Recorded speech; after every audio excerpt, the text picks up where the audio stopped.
Just got the message saying it was being live streamed, so obviously all systems go. It's just about to be live streamed. Hi everybody, and welcome to being live streamed, so obviously all systems go. Oh, it's playing back at me. Sorry everyone. Apologies, I'm going to have to switch off that that noise in the background that's playing back at me. Hi everybody, and welcome to so obviously all systems go. Oh, it's playing back at me. Sorry everyone. Apologies, I'm going to have to switch off that that noise in the background that's playing back at me. Hi everybody, and welcome to My computer's a bit overloaded at the moment, which is why it's taken a while to shut down the message in the back. But I want to welcome everybody to this summit today. It's our 19th summit at Global Speakers Talk, and we're doing a Global Live Speakers Summit today with some interaction, slightly different. And we want to know if you enjoy it, so please join in with the comments, and please ask your questions in the comments thread, whether you're on Zoom, whether you're watching on Facebook. We'd love your questions to our panel today when they talk about vulnerability. Now, first of all, I'd like to say thank you for joining us here live.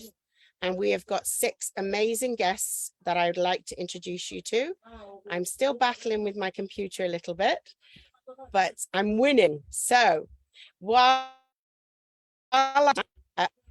the slide about GST, and we are going to learn a little bit about our company that we run here. We've got GST. It is a new newish company. We've been going since 2021, and we are helping people to find their voice. Everybody hear me?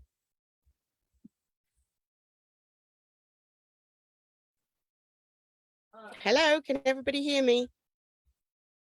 No. We hear Yes.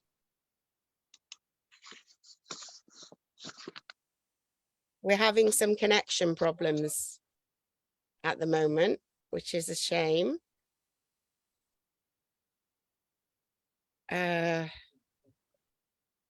I can't hear anybody in the room, and I'm hoping that I'm going to be able to put up this slide, and then we'll be able to correct these little connection problems, and we'll be right with you.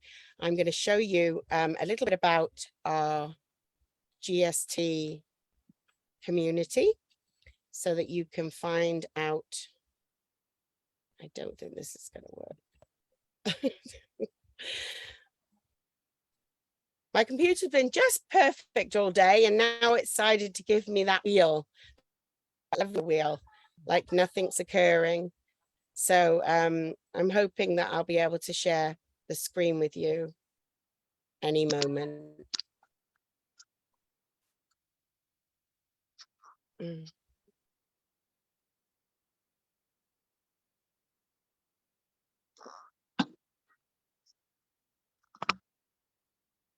Can everybody see my screen? No, not yet.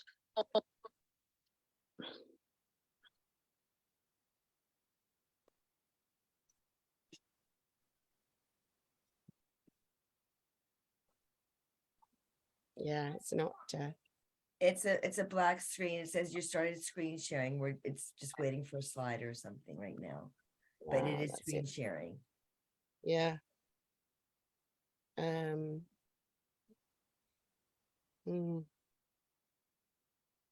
Because it's up on my screen. That must be why.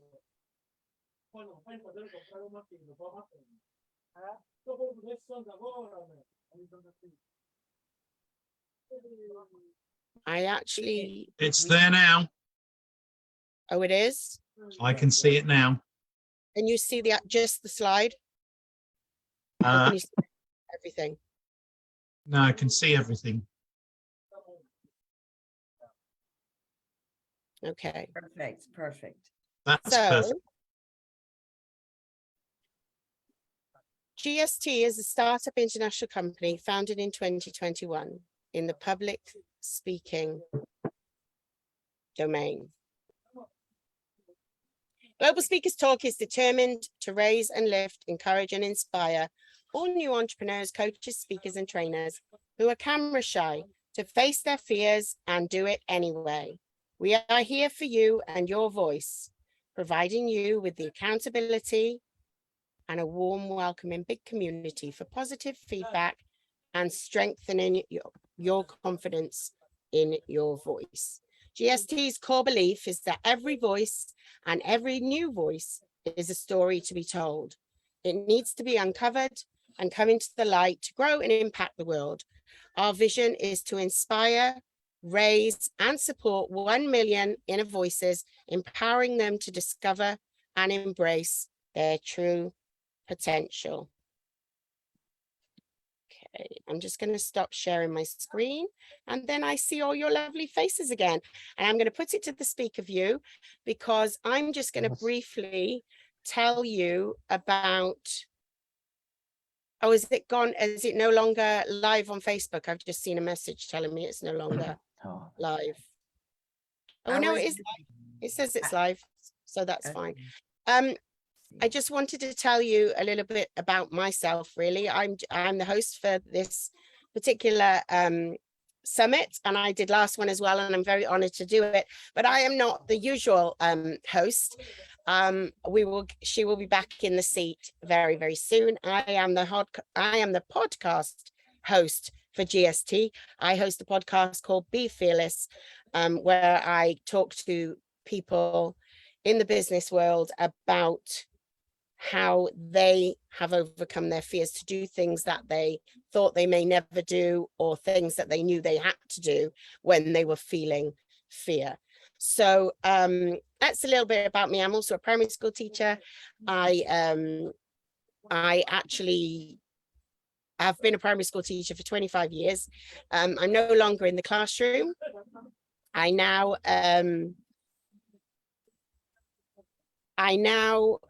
teach at home, online, helping parents with their children to support their children with their learning at home, children between the ages of 3 and 7.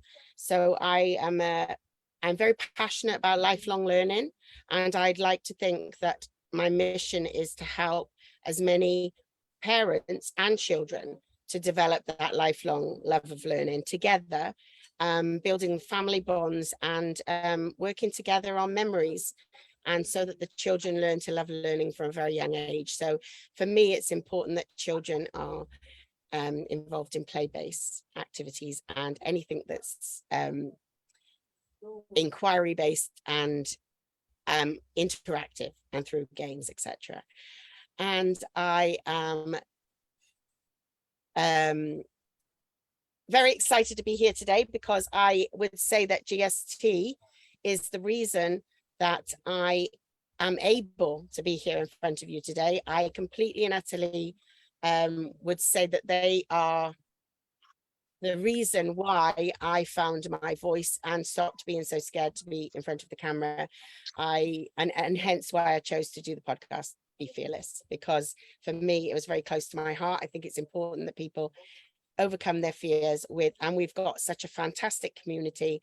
Everyone was there for me, and then I was lucky enough to become part of the team so that then I can share some of the fearlessness of others with all of you. So all I want to say before I introduce the first speaker is to say that I now do not have as much fear, thankful to that. Being in this community since it almost began, I do not feel any abnormal level of fear when I come onto a live, just the normal tingling and nerves that anyone would normally get. And I live my life a little bit more fearlessly every day, thanks to GST. So I'd love for anybody who's listening to join our community. If you haven't seen us, come and get involved and come and see what we do here, because we really are very supportive. We call ourselves a family here in the supportive community. So now I am going to share the screen and I am going to introduce our first speaker today. So if you just bear with me, I'm going to share my screen and you will be able to see the first person that we're going to be introducing today.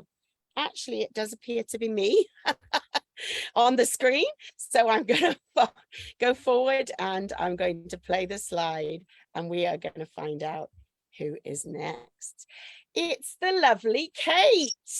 Now, Kate is a fantastic host. She has got expertise as a life coach, an emotional wellness coach, a core clearing breath coach practitioner, a personal trainer, a neuro-linguistic programming practitioner, timeline therapy, and meditation practitioner. And she is a holistic health and wellness coach. 20 years of experience working in corporate Australia, and then a decade running a business. And she understands the stress of business. And she's an executive, and she understands the pressures, as she is also an entrepreneur.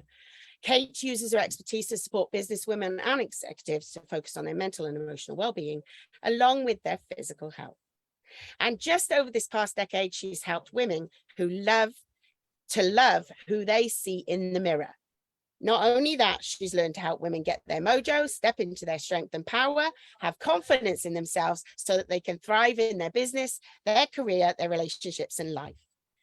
She has passions for breathwork, mindfulness, and retreats training, keeping active, traveling, and adventures. She likes beach walks, photography, learning and study, as well as hiking and getting out there in nature. So without further ado, I would love to introduce you to Kate. And she's going to talk to us about being vulnerable. Hello, how are you going? Thank you for the lovely introduction, Lisa. It's really nice, amazing to be here. So thank you for having me. Thank you for being here. It's wonderful. My pleasure. I'm looking forward to hearing your thoughts about the topic of the power of feeling vulnerable. Yeah. I'd be interested to hear what you want to share with us about what this topic means to you. Yeah, thank you.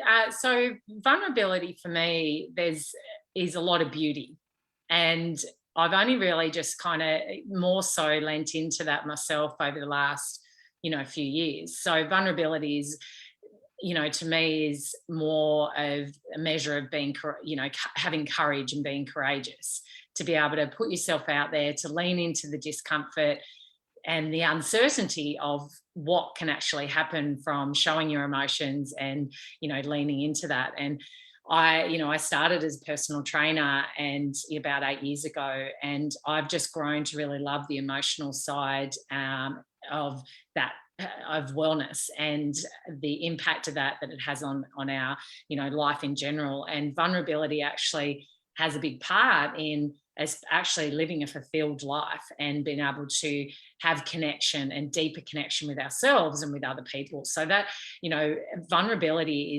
is not actually winning or losing. It's actually, as I said, about being courageous and showing up and being seen and having no control of what the outcome could potentially be or not be, really. And that's, what I kind of is my, take on, being vulnerable, emotionally vulnerable. And I think you're on mute, Lisa. Yeah. I'm sorry. I was just going to say, do you think that there is, why do you think some people feel that they can't make themselves vulnerable to others? The fear of being wrong, like made to feel wrong, fear of being judged, fear of abandonment, fear of, doing something that is exposing them to feel like they're not good enough. And it's generally a worthiness that we're not good enough to actually feel a certain way or be a certain way, and being left to be so exposed. I think that's the main kind of fear that people come up against. Definitely. Do you think that you realized the importance of being vulnerable when you stepped into your business? Yeah, definitely. Business is one of the biggest, personal development journeys that I've been on, definitely. And, I kind of have been stepping more into the vulnerability more so as I've been doing more of the emotional work for, clients and myself, because I found that was more of a softness of me, because I was living in my masculine so much. I was do, go, really, showing that, that I'm strong and independent. I've been on my own for quite some time now too. So I can actually come across and I'm actually, so strong and independent. And I think showing that softer, more feminine side of myself, and no sugar, correct? I mean, not having, Thank you. not having fear around, fear around that softness side of me. And, I used to be more, I was afraid of some of the emotions and not being able to lean into those emotions. Like, sadness, was a weakness, weakness. And same with vulnerability can come across. People think that it's actually a weakness, where now I feel that's such beauty and strength in, actually showing the sadness and being comfortable with anger and, all of our emotions, and that, is actually a real powerful, powerful thing that we can share with people, because we're connected more, and then we're connected with ourselves. And, I was afraid of showing that my sadness. And when I actually started showing more of that and that the realness, that actually people were more drawn to me, and people knew that I was more human. And I think that was really has helped my business and helped friendships and relationships, because they can relate to me more. Brilliant. That's so true, isn't it? And what is your personal journey, would you say? Is there anything you want to share with the audience that you think will help them? Yeah, it was fearful. Like, I was scared at first, and fearful of what would people think, and what will people think if I, if I do, do show that side of me. Will I be ridiculed, or will I be, will people think I'm, weak, or just worried about what people are, would I lose friendship? Would I lose clients? Would clients not want to work with me because I didn't show that strength? But it actually was the other way around. And I, to be able to share more of how I feel and actually be open to listen. I think vulnerability too is being open to hear what other people say too, the being open and curious of, other people's emotions, other people's feelings, and what, the impact, vice versa, being curious and open to ask, questions, and, not take it so personally, but be able to learn from each other. And, that's what I kind of learned too, is that,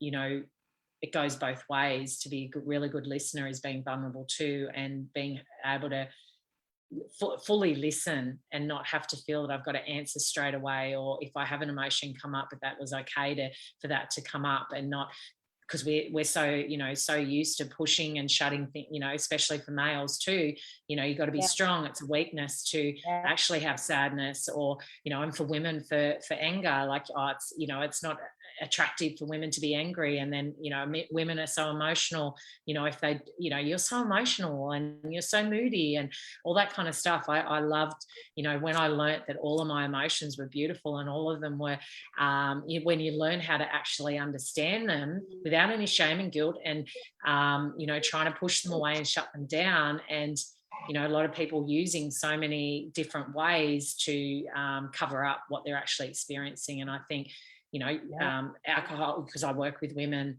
a lot of women around, their overall health, and it's, how they see themselves, and they're using food, alcohol, drugs, and, binging with, Netflix and sex addictions and all those kind of things to cover up how we're actually feeling. So we can be more vulnerable and talk to people more openly, where we can, show such a beauty. And, that with my clients, that, I'm holding that space for them to actually, and I love it. I love seeing that beauty of them actually being able to share with me without any judgment.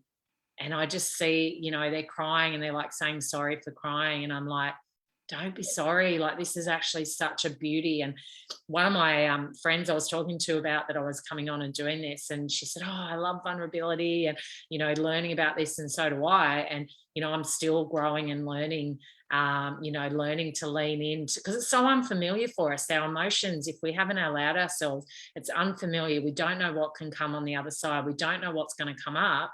And that's, you know, that uncertainty, and growth comes from that stepping out of your comfort zone. And when you can lean into that, it's just such magic comes from that. And, you know, what she was saying to me was that, you know, and this is what I experienced, I had to have my shit together.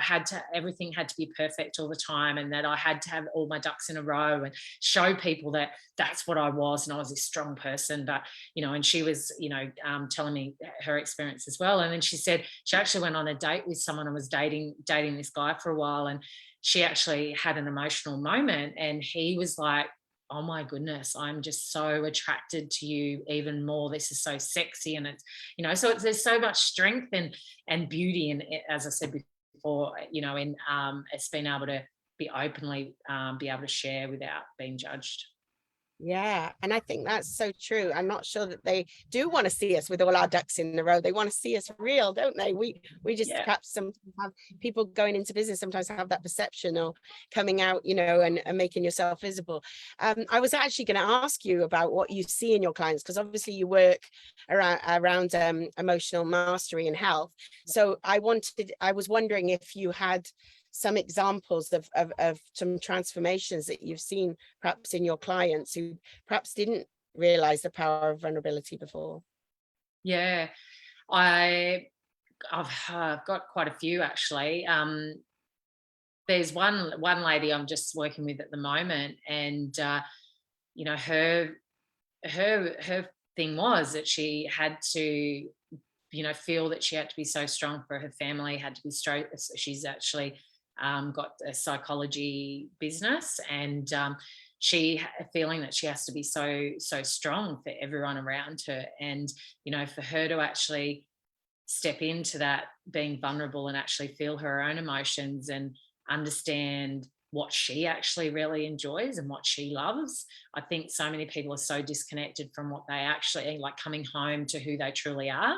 And, you know, that's for her, you know, she didn't know what play was and what, you know, fun was for her, and being, you know, able to feel that sadness around that. And, you know, when she was able to feel that time, you know, feel that space of just letting go of that judgment she had on herself, that she had to be a certain way and be a certain, you know, be a certain person in her roles, because she steps into the roles that she's in and knows who she is, but doesn't know who she is outside of, you know, for herself. And yeah, she's just had these epiphanies, you know, the last few weeks around what is going to be fun for her, and for her to play and be able to, you know, be vulnerable and do something that is actually uncomfortable for her. So she's, you know, really excited to actually allow herself to go and dance and make mistakes and not be perfect at it, and learn how to dance and play and have fun. So I think that's a vulnerability, you know, that is a sense of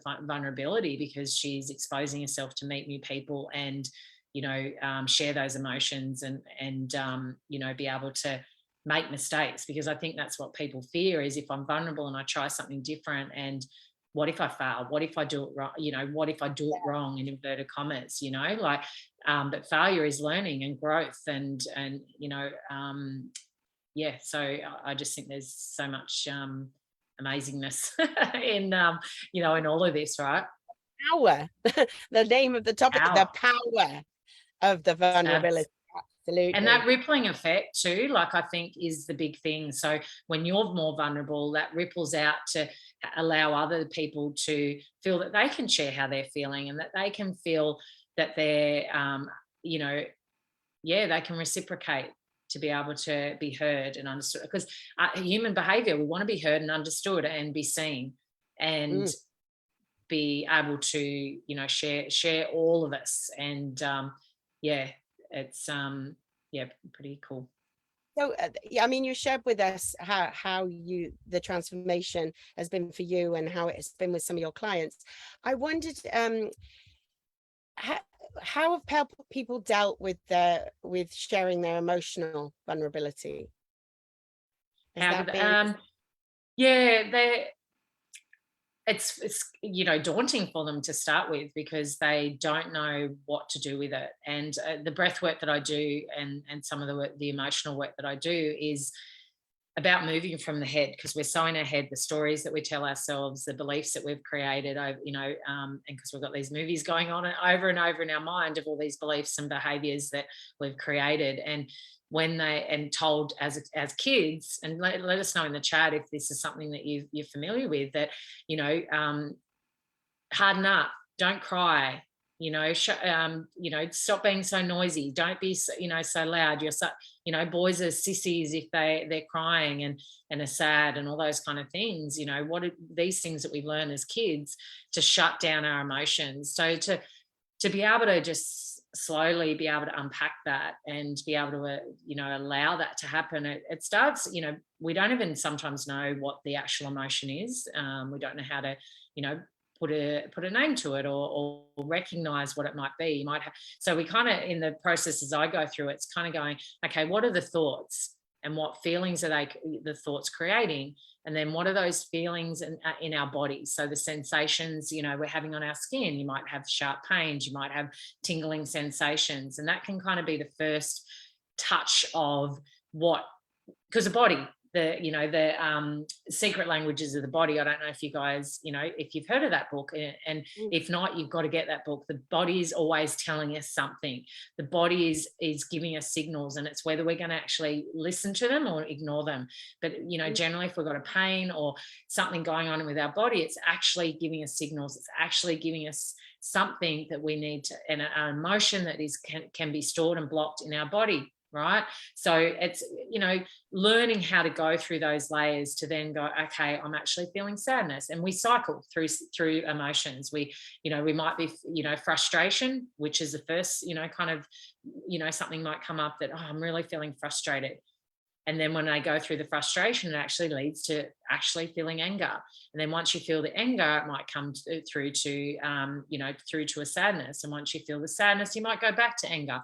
But once you, because emotions are energy that's actually just got to flow through our body like electricity, you know, flowing through, you know, electricity wires. If it's not flowing through, we're not actually releasing it. So when we can actually release it, I don't know if you know, if you have a cry, how good do you feel when you're actually releasing that? So there's actually processes to let it out of your system. Same with anger. I used to be afraid of anger, like, because my dad, you know, how his relationship to how, you know, with anger and myself, I thought, oh, I just had this, you know, not a nice sensation. So I'd never say I was angry. And I had shame around saying I was angry about something. But now anger is actually a beautiful emotion too, because it gives you signs and signals of, okay, something's upsetting me and something's not sitting right. Maybe needs healing from the past, or, you know, something that's come up that's reminding me that I need to do something around that and heal and release those emotions. So we go through cycles and we come back to calmness and, you know, emptiness and stillness. And,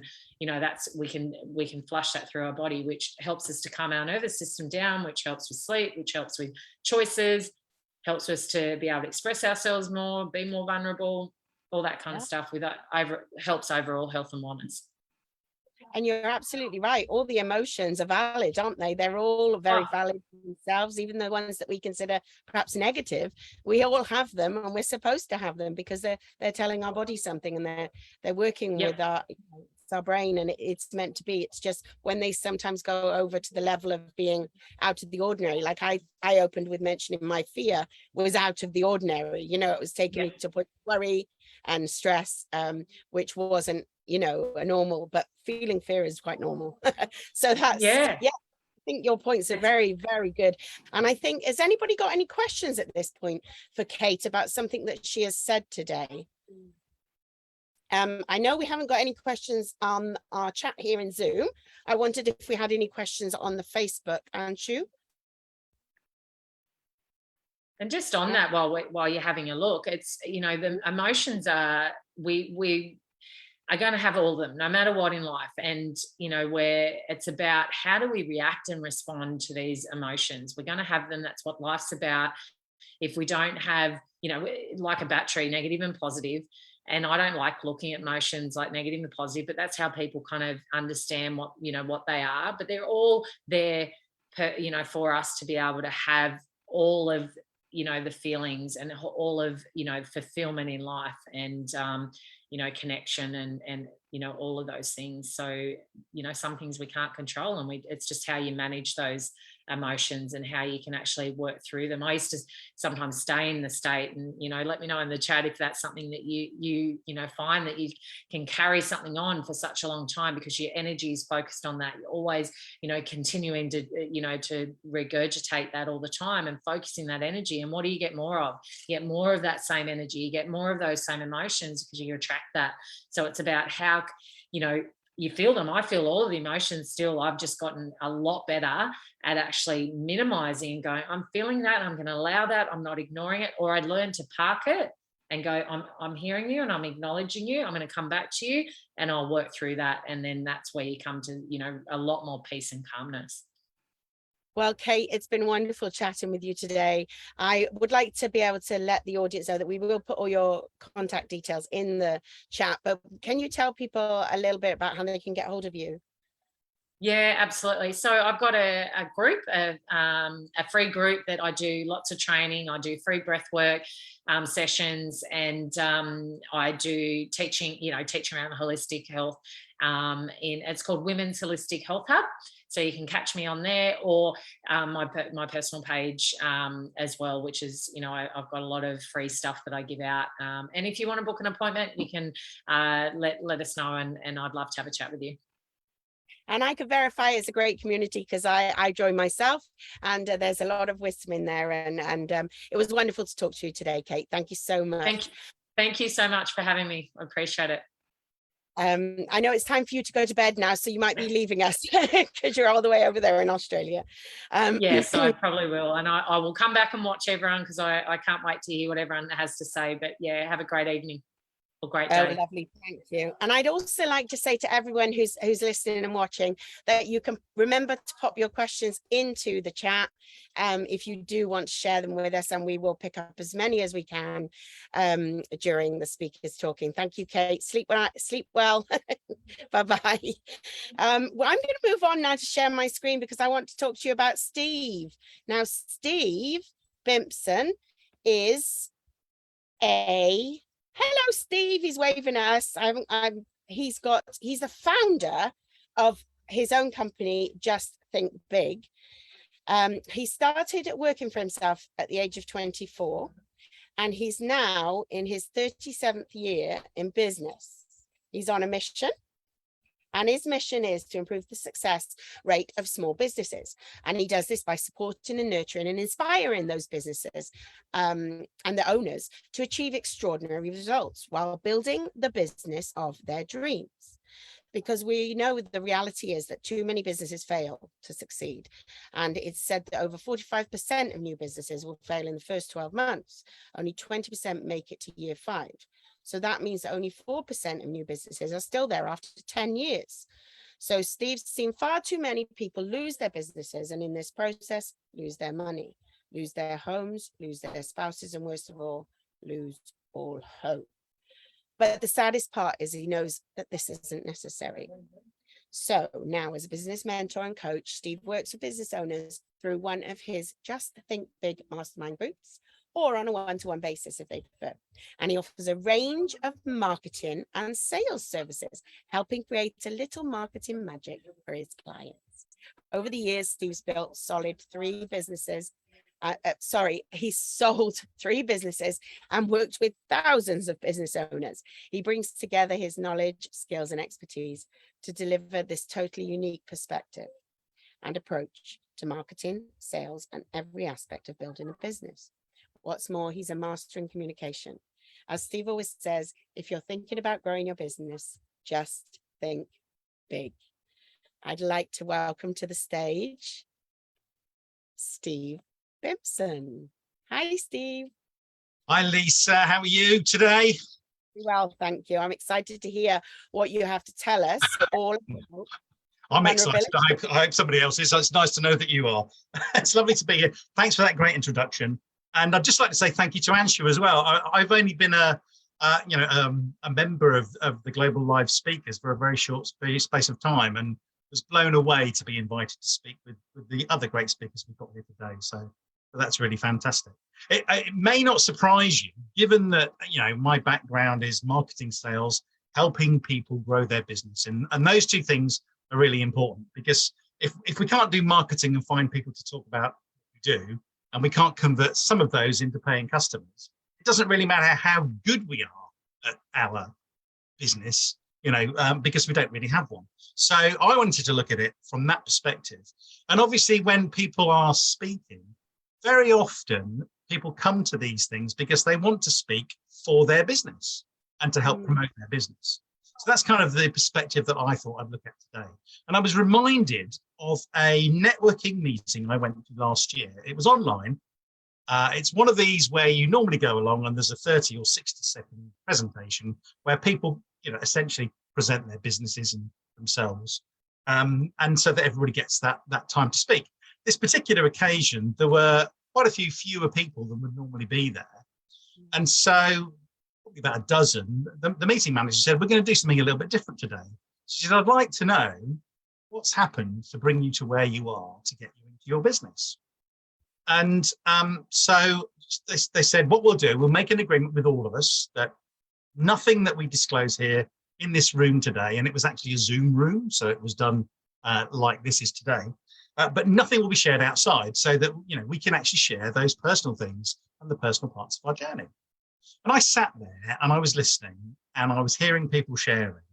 And Lisa mentioned in the introduction about marketing magic. Well, one of the things I do is help people get that magic out.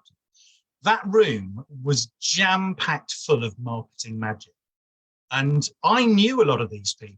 I'd connected with them on social media. I'd seen their marketing. I've heard them do their 60 seconds.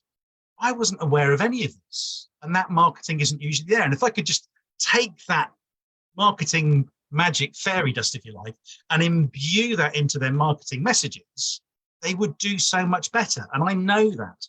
And so kind of left the meeting and I came away just wondering why I wasn't aware of these things. Yeah, that's such an interesting experience that you had. So did you ever come to any conclusion as to why you didn't know these things before? Well, I kind of did. I obviously knew some of them. There were one or two that I didn't know, and I actually did a couple of one-to-ones with people, with two ladies actually, as it happened. And I specifically asked them, and I commented how much I'd enjoyed that particular networking meeting. I mean, I've been networking for more than 3 decades, and it's one of the standout meetings that I've ever been to for that reason. And I sort of said, why have I not been aware of these things before? And, both of them said very similar things. One was, why would I talk about something that actually I'm quite embarrassed about? And the other one was kind of ashamed of it. And it's interesting about the perspective that we have on those things. So, it's interesting, but that's vulnerability, isn't it? Well, yes, that's it. So it certainly sounds like, you came to the conclusion. And it sounds like you had a really great meeting with these ladies as well. So if you had a client that came to you that was like that, where they're letting, succumbing to those feelings of vulnerability that they have in themselves, and it's affecting their marketing, what would you put in place to help them? Well, there are probably a couple of things that I would begin with. I mean, Kate gave a great description about how vulnerability is all about fears, worries, and insecurities. And if what happens, I have a little concept I came up with. It's called interference. Fear, F-E-A-R instead of F-E-R in the spelling of the word. And it's basically what happens when fear bubbles up to a stage where it triggers that, what we tend to call the fight or flight response. Yeah. Actually, fight or flight is a bit of a misnomer in terms of its description, because we tend to think of we either fight something or we run away, but actually there are 3 choices. And I don't know if this goes back to, caveman times when you came face to face with a saber-toothed tiger. But these Yeah. days, I mean, just picture a situation where somebody's coming out onto a stage. Mhm. There's 1,000 people that they're going to speak to, and they're feeling awfully vulnerable. And this fear starts to build up inside them for all sorts of different reasons. Mhm. But actually, there's no protagonist. There's nobody to fight, is there? Who do they fight? And actually, for most people, they're not going to run away, because being on stage in the first place and turning and leaving, for most people, is bigger even than being there in the first place once they're there. So you almost don't have that other choice either. Yeah. So, my experience working with lots of people over the years is that the thing that happens for most people is they freeze.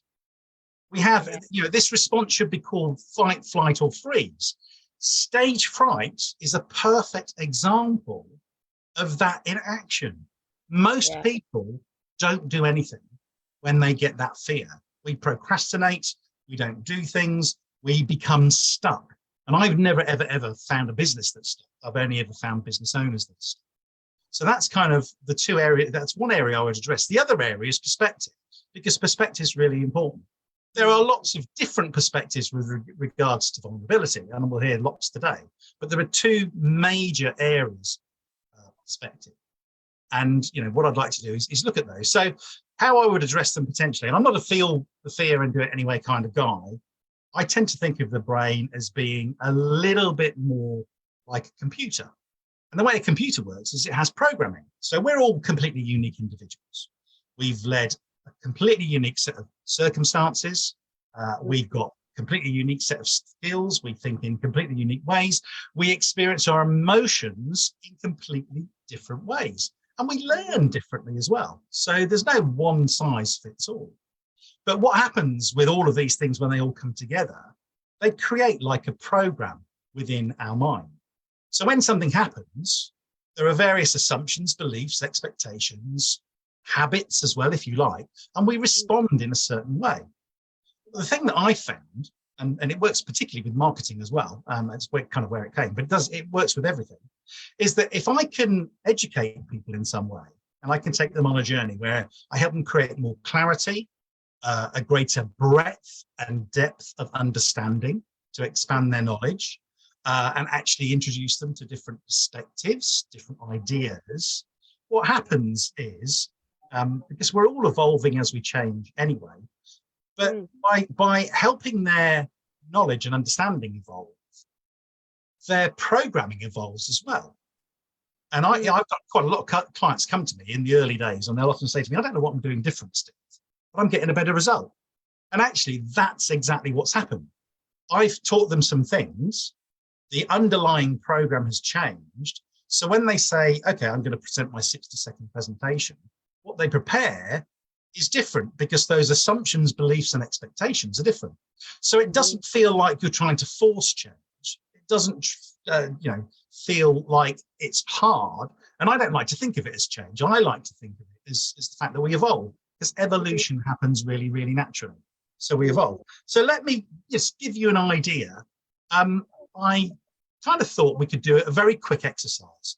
So what I want you to do, everybody now, you as well, Lisa, is close your eyes, and I want you to go back in your mind to the last time that you stood in front of a group of people and you were talking to them in a way where you experienced those feelings of vulnerability.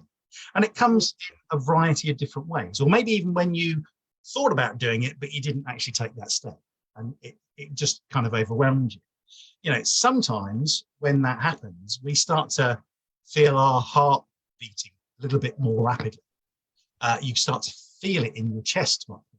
You might find that your breathing becomes a bit more shallow, and that you start to maybe potentially hyperventilate.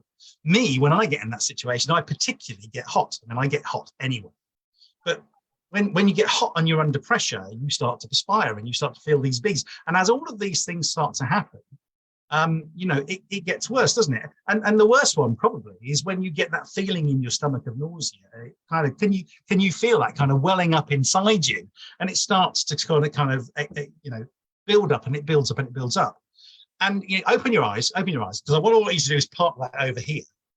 But that is what vulnerability feels like from your own personal perspective.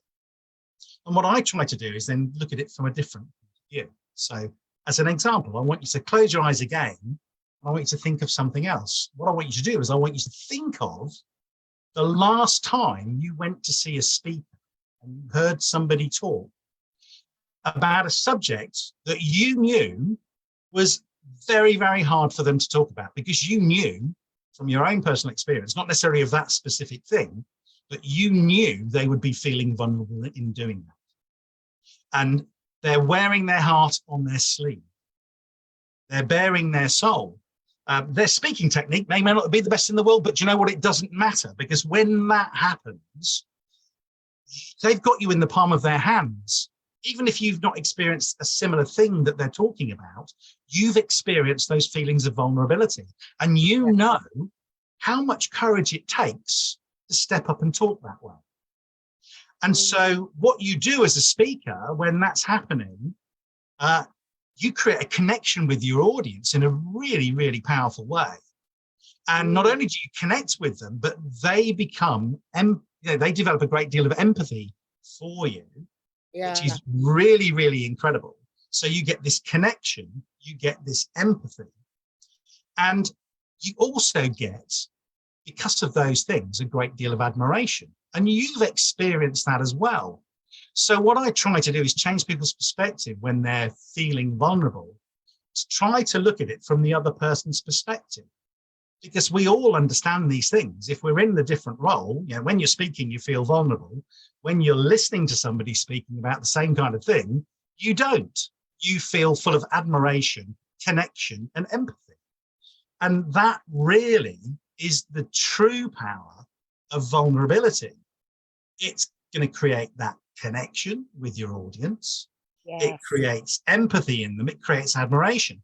And the thing about communication, all kinds of communication, whatever it is, involves an exchange of energy. Kate was talking a little bit about energy.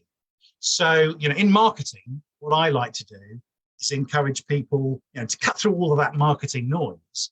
We need to inspire our audience. But actually, it's impossible for me to inspire my audience or you to inspire yours if you're not inspired in the first place. So if you don't experience that energy, you can't pass it on. And that goes with vulnerability or anything else. So you really need to embrace these things, because it's all about energy. And when you do that, you cut through the marketing noise. You kind of slap your prospective clients, your target market, around the face, and they hear you and they connect to you. And it really, really attracts them. So, you know, the thing about vulnerability is we tend, from a personal perspective, when we look at it in that way, we see it very much as a weakness.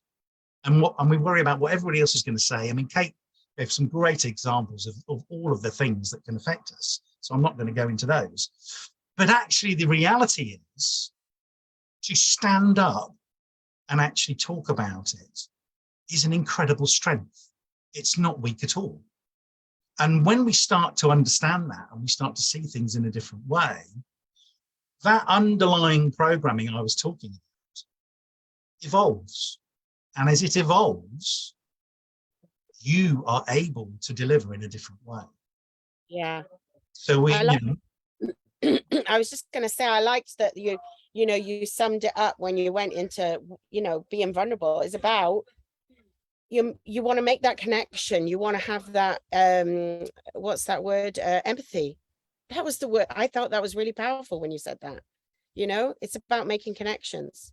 The reality is what happens. And I was in Toastmasters for 12 years and I've been mentored as a speaker, and I've mentored and supported other people in their speaking journey. And there are two things that they always say you try to do. The first and most important things when you're talking to a group of people, or even an individual actually, is one, you need to create a connection between you and the people. But you also need to create a connection between the people and the subject.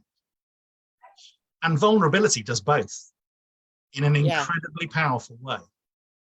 Definitely. And Andrea said in the chat that vulnerability is your strength. So she said, thank you for sharing that.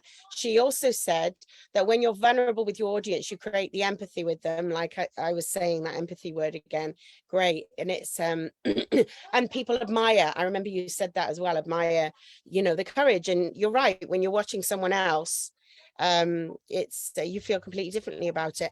Sheila said that she liked that you said that everyone is unique, and you talked about the flight of fear, and she loved that. She thought it was very powerful. Thank you so much for sharing this with us today. Oh, Steve, my I wish pleasure. we had more time to chat. But it was really lovely to hear your perspective on it and to hear about those experiences you had. No, my pleasure. It's great to be here, and it's been an amazing opportunity, and I'm looking forward to hearing everybody else as well. Thank you so much. So I'm going to move to our next speaker now, who is James, and I'm really looking forward to hearing what James has to say, because James has changed his life. It's gone through a period, and then there's been a transformation. So James is the founder of Process Coaching, and he is living in Cocoa, Florida. But his true mission now is to turn people into the best versions of themselves in 2022 through self-development. So he, for 50 years, was blessed to work in his passion every day. He absolutely loved being a chef and being in his kitchen each day, 7 days a week, 15 to 18 hours a day, until November 26th, 2014. That was when he was diagnosed with stage 4 cancer. And that was the day that changed everything. So after his recovery, James received a message from the Lord saying to him that he will become a world-class coach and public speaker to impact millions of lives for my kingdom.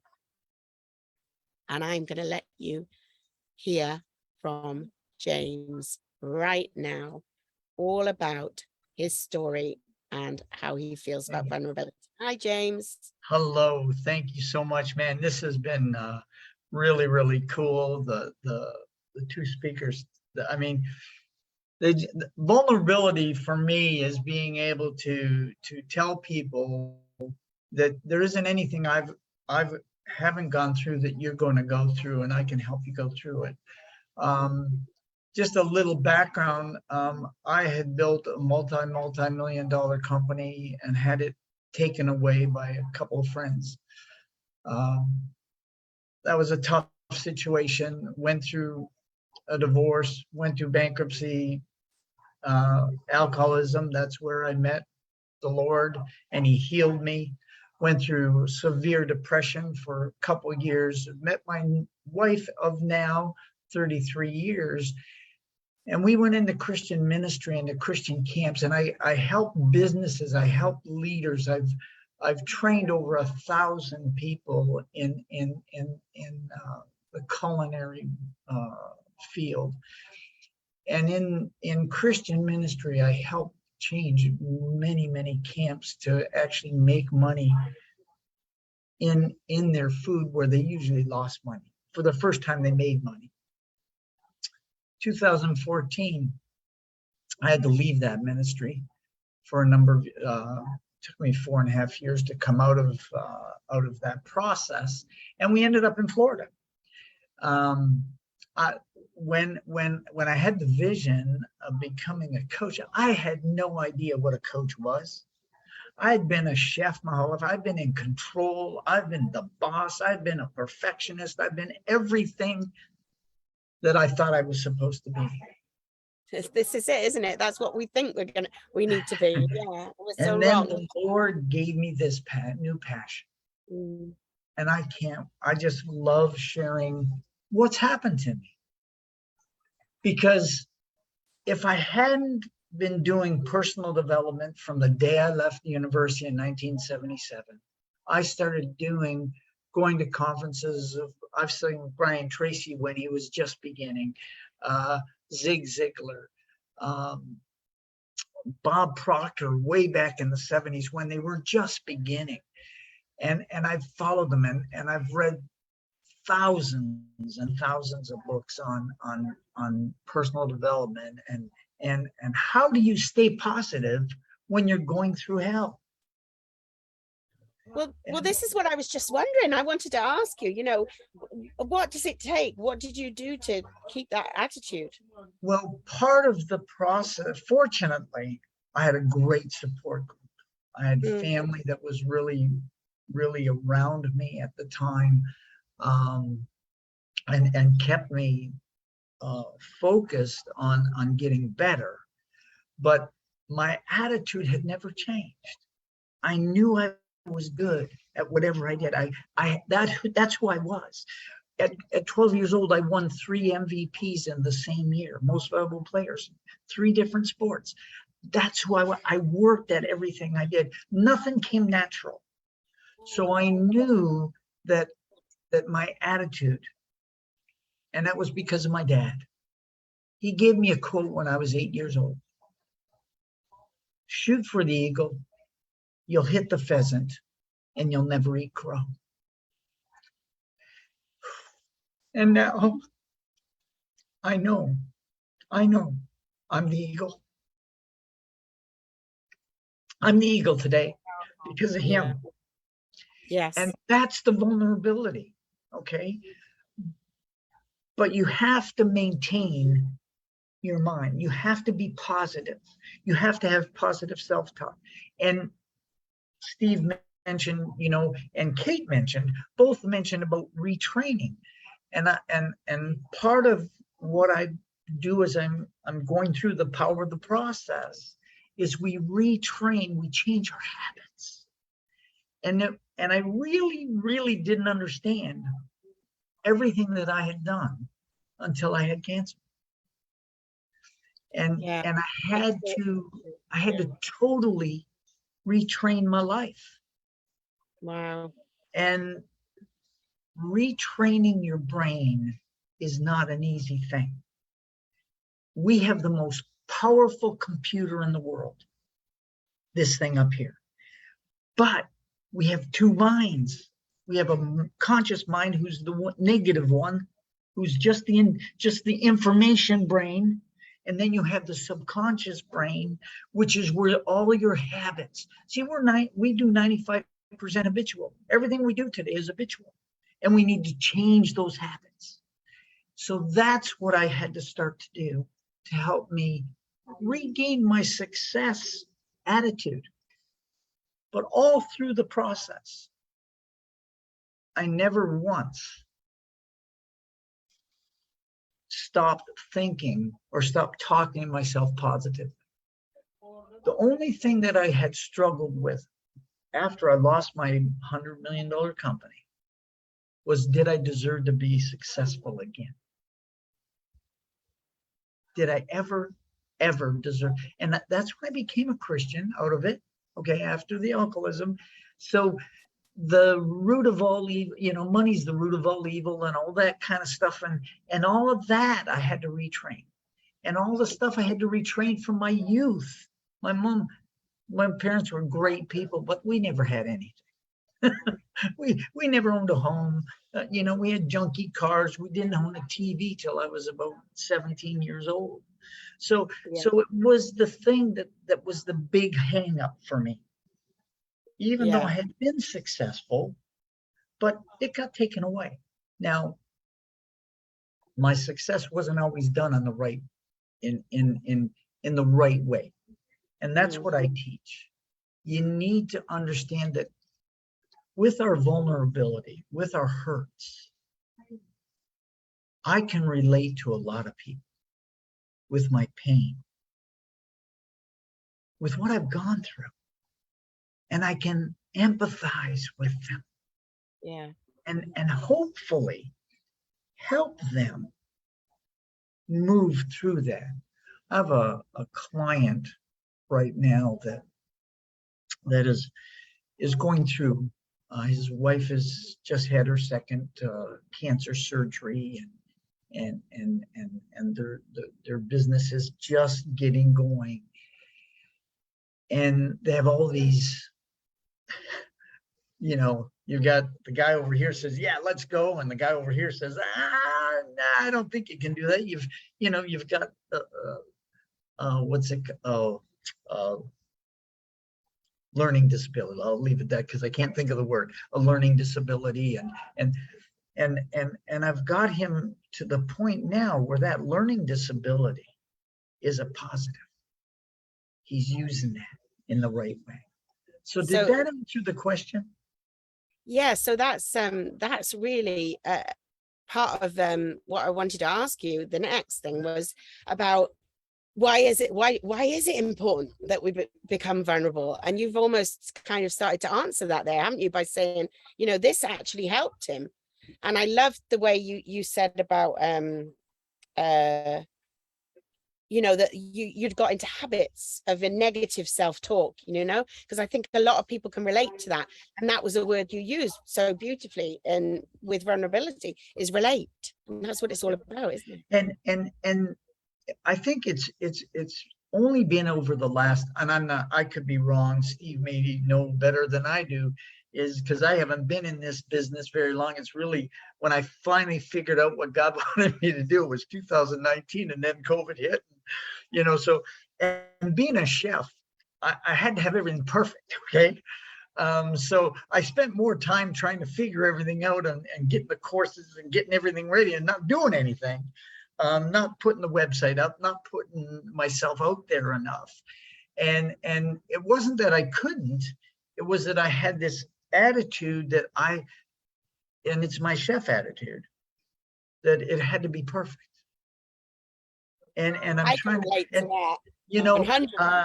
if somebody came to me and I want a julienne cut, it has to be 1/8, 1/8, 1/8, 1/8.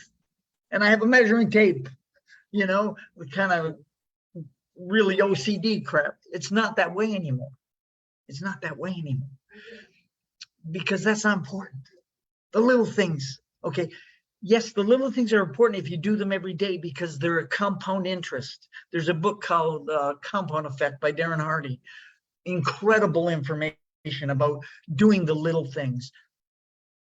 But every day, if you're working on you can't change all your habits all at once. Okay, you got to really look at big ones first. And for me, personal development is the key to all of this. And I try to help people put a personal development program, a personal growth plan together that's in your calendar. If I jettison into your office, where's your reading material and what you're reading today and what strength are you working on right now for the next 3 months? What strength? Don't worry about your weaknesses. What strength? That's what we got to work on.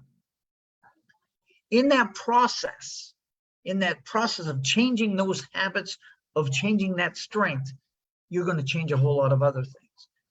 But it's the habit of being vulnerable, of being honest with yourself, honest with the people you're working with. This is what it takes. This is what hurts. And I know it hurts, but here's how we deal with it. Mm. Now, people deal with things differently, but this is how I dealt with it. Let's find out what it is in you. And let's work with you now to find out how we can deal with it in you. Sure. Because it's in you, it's not up here. It's in you. Yeah. That vulnerability is inside, and we got to get it out. And once we get it out, now we can address the habit. Does that make sense? That's very good. Yeah. Once you get out that makes perfect sense. You can address the habit, but you have to find the vulnerability first. And in that process, what happens is you'll find your passion too. Because a lot of people that I've been talking to, and they're not, some of them aren't even clients, we just kind of converse, is that they really don't know what their passion is yet. So we got to go find it. We got to go find it. And it may be totally different than what they're doing right now. See, I don't know for most of you guys, but a lot of the people I talk to hate what they're doing. They're doing it because that's what they're supposed to do. You know, they went to school for that. You know, I went to school for accounting. I hated accounting. I did it because I knew I was going to be a business owner, and I didn't want an accountant to tell me what was different. That's why I did it. Okay. And I did real well. I had a 3.85 GPA and all that kind of great stuff. But I didn't want to do it. It was boring. This is what's my passion. Sharing information. And it can take people a while to find it. And you mentioned something that you've spoken about as well. A couple of times you've mentioned it, self-development. I think that is sometimes the key. A lot of people don't realize the importance of. Well, I think most of the people on this call know that there's been studies done that by the big, Ivy League schools that have gone back and talked to 3,000 or 5,000 of their graduates, and the top 20% that have written down goals, that have a personal development plan, that actually work on themselves, earn more money than the other 80% put together. So it's a fact. And not only that, they live better, because personal development isn't just business, it's the whole life cycle. It's health, it's family, it's relation, it's everything. And it's diving deep, isn't it? And getting to know yourself. Getting to know yourself better. And I think when people do personal development, sometimes they just think, oh, well, I do my training and I learn, but it's not the same at all. And that's why I think being specific on what Darren Hardy, I did a program with him, and he talks about in a year you only work on 4 strengths. That's it. 90 days, find 5 books in night, and work on that strength. Now that's only part of my personal development. I have probably 8 to 10 books on the go at all times. Probably 5 of them are research for what I'm doing, but 3 of them are specific. Yeah.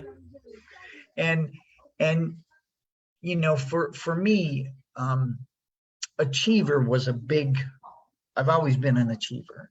And an achiever is a guy that works 12-hour days, 18-hour days, and just 7 days a week, that doesn't go on vacation.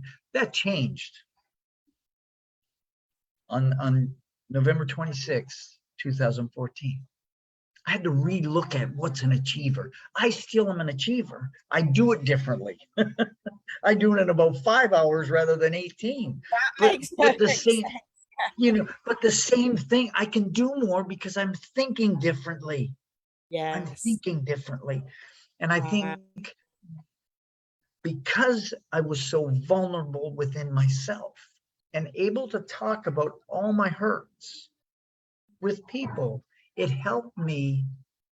One, I relate to a lot of different types of people, but at the same time, every time I talk about it, it helps me. So I think being vulnerable teaches you about you. Absolutely. Okay, it teaches you about you. And then when you learn about you, now you can help other people go through what they're going through. That's exciting. That's exciting. And in fact, we've got excited people in the chat, because one of them said about that and said, when you find your vulnerability, you tap into your passion.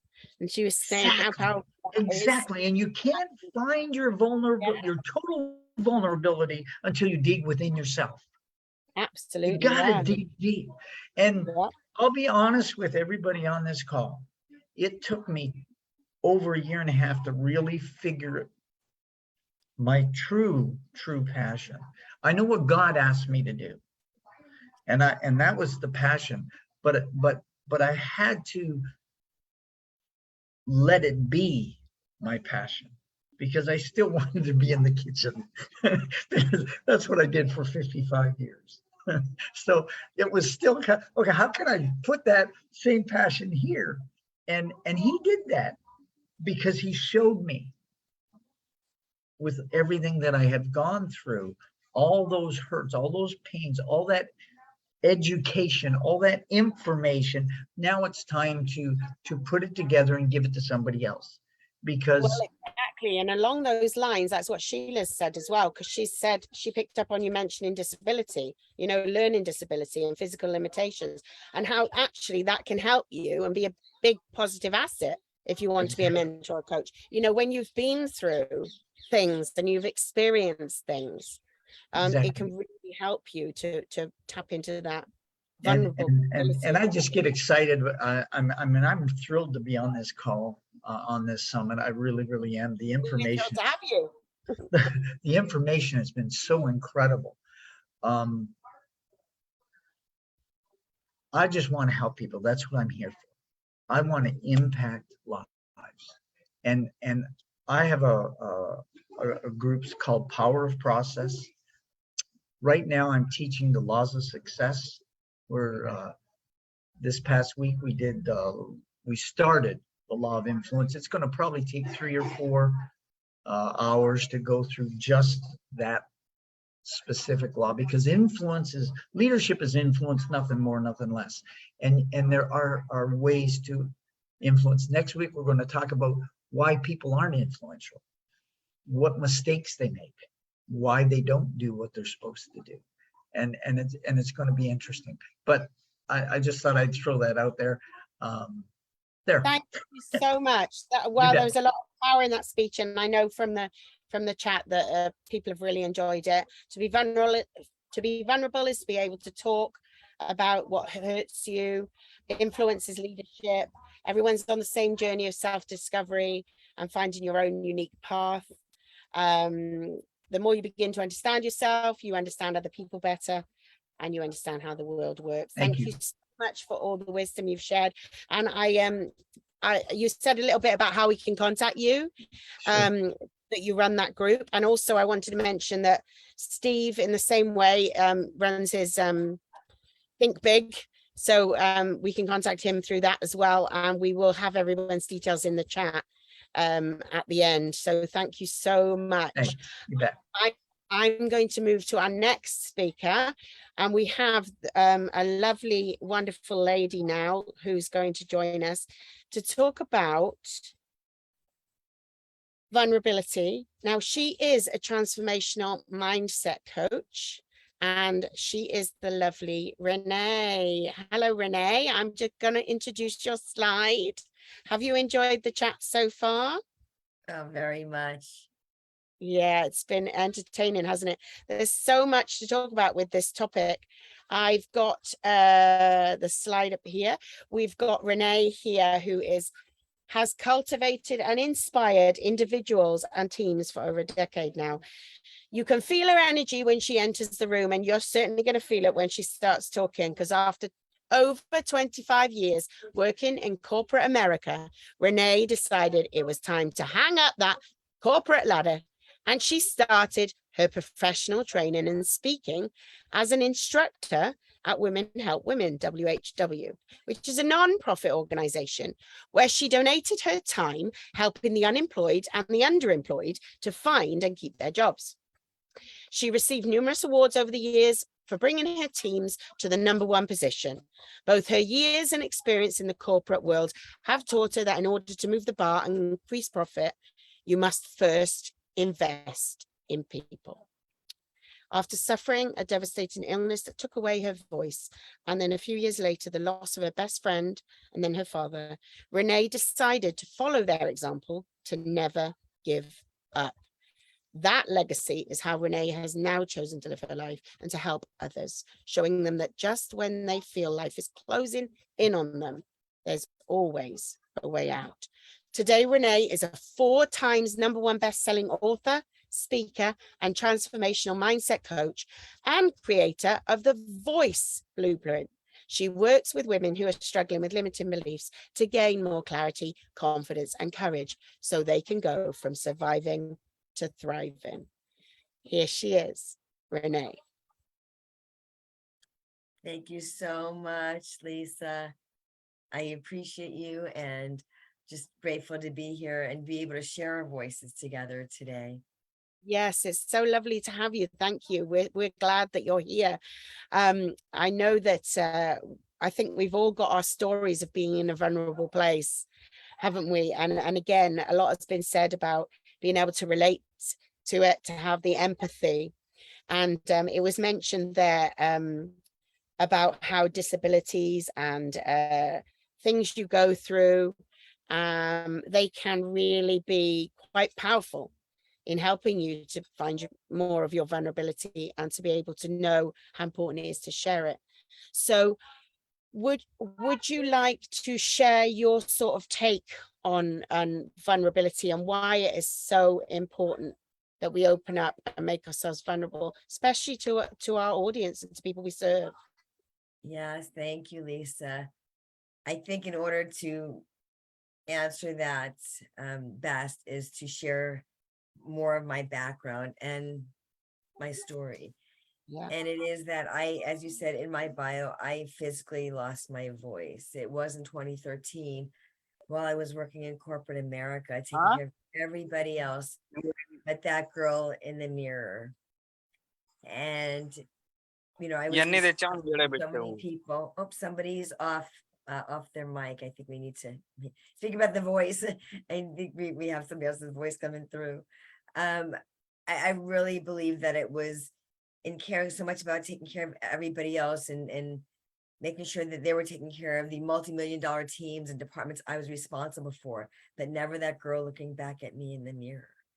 And what ended up happening in 2013, and I was in management, so I had a lot of responsibility. I physically got so sick that I ended up losing my voice laying on a gurney in the ER and being told that I may never be able to speak again because my vocal cords were riddled with sores that were so painful. I ended up not wanting to live because doctors had no cure for me because it was a viral infection. As we know with COVID, it was like take 2 and call me in the morning.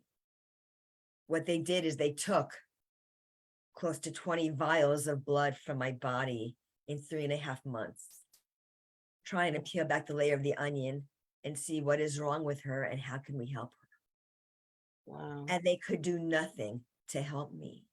No. They had no cure. They had no pill. They had nothing to give me. So as I lay in my 4 walls, trying to figure out what was going to be with my life, I fell into a very deep depression and wanted my life to not exist. Because if Western medicine couldn't help me, and I was not spiritual at the time, I didn't know what could help me. And sometimes when we are taken out of life, it's for a bigger and greater reason and purpose than ourselves. And what I learned is my purpose, which has become my reason and my mission and my passion and my vision, is to serve others in a greater way with a much stronger, more confident voice than I ever had before. And this is what my life has become and what it is all about. We are not what we do, we are who we are. But my purpose in life has become why I feel I am here and why I was brought to this life. In giving, serving, and sharing others that feel in some way they have lost their own voice. It was to serve those suffocating in silence, to having that self-respect and that confidence, and helping them through their pain point of being taken out of life in the way that they feel they are being taken away from their own voice. Whether they're in an abusive relationship or whether it is a student trying to figure out where they are in the world. It is to help serve them with that greater confidence, because we are so concerned and consumed with pleasing others. And that was my whole thing. It was the people pleasing. It was the limiting beliefs. It was the fear of judgment. It was the looking for outside validation for inner self-worth. All of those things, I truly believe, took away my voice. The metaphoric loss of my voice in life manifested physically in my own health as I was running through life, always looking for that validation. But like that story from The Wizard of Oz, and if those any millennials watching this that don't know that story, please Google it. You will find each character was looking for something that they inherently had within themselves. Starting with Dorothy, thinking she needed the ruby slippers and to click them 3 times to find her way back to Kansas. To the Scarecrow looking for a brain, and yet was the smartest one there. To the Tin Man looking for the heart, yet had the biggest heart of all, and Dorothy had to oil him with those oiling cans so he wouldn't rust. To the Scarecrow looking for the courage, yet jumped in front of the Wicked Witch of the West to protect everybody, including Toto, her companion. And speaking about the companion, it's having a companion in life. It's having someone who believes in you.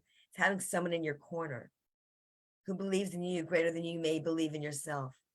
My best friend is watching me from heaven, who was in my corner always and forever will be, and believed in me. As my voice is cracking as I speak. And my mother, who is still with me, going to be 86 in October. I am grateful for each of them and so many others who have come forth and stepped forth into my life to surround me and support me in this journey of entrepreneurship, which isn't easy, but is so worth it when you're able to serve others from a greater point of view, not with judgment, but with love, which is the greatest gift of all. And to love yourself so you can fill your cup and then you can pour into others. So vulnerability is such a strong subject for me because it was getting real with me, being vulnerable with myself, so I can allow others to share that vulnerability about themselves. I ended up writing that book, Finding Your Voice, Unlock Your Chains, and Unleash Your Greatness. This is not a Photoshop. I was standing on Newport Beach, California. Thankfully, that wave crashed behind me rather than on top of me, because this picture would have looked far different. But I am grateful to be able to have written this and put my voice into words. And about 4 weeks ago, as this summit is taking place, I released the audio version of Finding Your Voice, where I did my own voice and lent my voice to the audio version of this book. To stand there in a soundproof booth and to be able to put my voice to my own words that I wrote and launched in 2020. 2 years later, to stand there and give voice to the words that I wrote is nothing short of a blessing and a gift that I am grateful to share with the world. So I am so grateful, Lisa, and to everybody watching. Thank you for allowing me to share my voice on this platform and to be vulnerable and share the struggles, because from our struggle, there is strength. Thank you That's so so true. much. That's amazing. Thank you so much, Renee. I love the way you talk when you talked about your story, and then I could feel, I think everybody in the room who's been through something could feel that sense of you feeling hopeless. And that is what has helps you now to help others. It's knowing what that feels like. It's knowing that you know, that you can, that there's a way out for them, that there is a way out. You found it. How do you think you were able to discover that you needed to look at everything differently? Because you talked about you had all the limiting beliefs, you had all of these things going on. I relate to that 100%. It's me as well. And when you became spiritual and understood that you had created on the metaphoric losing the voice, what did you what was that moment like when you started realizing that? How did things go with recovery and everything? Great question, Lisa. It wasn't in necessarily a moment of the aha. What I will say is that I was released from that corporate job, and I say the word released, in 2017. In February of 2017, my best friend transitioned in July of 2017, and my dad transitioned in December of 2018. So it was a lot of losses. And I believe it was literally, I think I was just looking outside of my window, and I didn't really know what I was going to do, being in that corporate job for 25 years. That's that one job. I was probably in corporate for 35 years. I probably just dated myself again, but okay. And I'm being vulnerable. But I will say that I remembered not knowing what I was going to do and thinking about the illness. And that happened in 2013. I'm like, why am I thinking about that? Why did that come into my head, which I hadn't thought about since it was over? The only time I did think about it is the first sore throat I had after I got better. I said, holy crap, it's back. I was scared, beyond any word I can say here. I was just frightened beyond any shadow of a doubt that, oh my God, it was just a sore throat. But at the time, going through what I went through, it was like razor blades in 2013 down my throat 24/7 with a fever. When you get a sore throat after that, what would anybody think? It's like, oh my God. But it wasn't that time. That was just a sore throat after I had gotten better. But what I will say is I didn't understand why I was relating back to that time when it was 2017 and that happened in 2013. And I now realize, not now, but at the time afterwards, I realized it was because it was such a tremendous loss. And I was thinking, what am I going to do? And I thought about writing a book. I'm like, I don't have time to write a book. I need a job. I need work. I need employment. But there was a friend of ours who passed away a few years ago, and from our friend, a good friend of the family. And she had said to me during a conversation, you should write a book. And I actually wrote that in the book. And I'm like, how can I do that? I've never written a book. Who the heck am I to write a book? Well, who aren't I? Who aren't I to share a story that's not actually about me, but it's for others? You see, when you take yourself out of the equation and it's for others to serve a purpose that can actually help them. I believe when we are brought to something and brought through something so painful, that becomes powerful for somebody else. That, gosh, if she can get through something like this, so can I. And that our greatest struggle can be our greatest strength. And to have that voice and to become a vessel to serve others. The obstacles become opportunities for people to see within themselves. And that's what I saw within me, not at the time, but my best friend always did. She always saw that greatness within me. She goes, what is wrong with you? Why can't you see it? But when you're in it, you can't see it. And you need people in your corner to help you shine a light. The word intimacy, when you break it down, is into me. I see. We see that greatness within others, but that's because we actually have it within ourselves. We wouldn't see it if we didn't recognize it. It wouldn't become visible at all. So That is such a powerful thing, and it's so very, very true. And I was thinking when you were talking about, you know, that powerful thing that you said about, but why me? Why should I write a book? Everybody at some point in their life has said that, has said to themselves, why should I do that? Who am I to do that? I can't do that. I'm just me. And actually, it's funny, you don't even realize that saying, oh, it's just me on the phone, what you're even putting across there. You're saying it's just me. Well, what's wrong with me? You know, it's almost like, what's wrong with just me? You're not just me, you're you. And I want to say that what you're saying there made me think of, you can say, well, why me? But then every question you have for that, you just have to tell yourself to say, why not? Every time.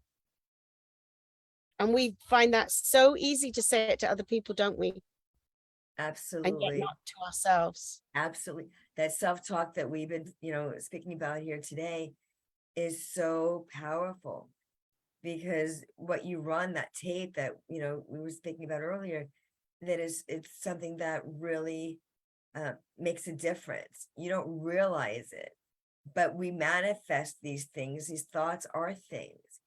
They become our reality, and they manifest, into the reality of our body, into in my case, my own voice. And it wasn't just a sore throat. I mean, it was a virus that attacked my vocal cord, that I literally had no voice. I was literally told, you can no longer be with the public. Doctors literally did not have an answer.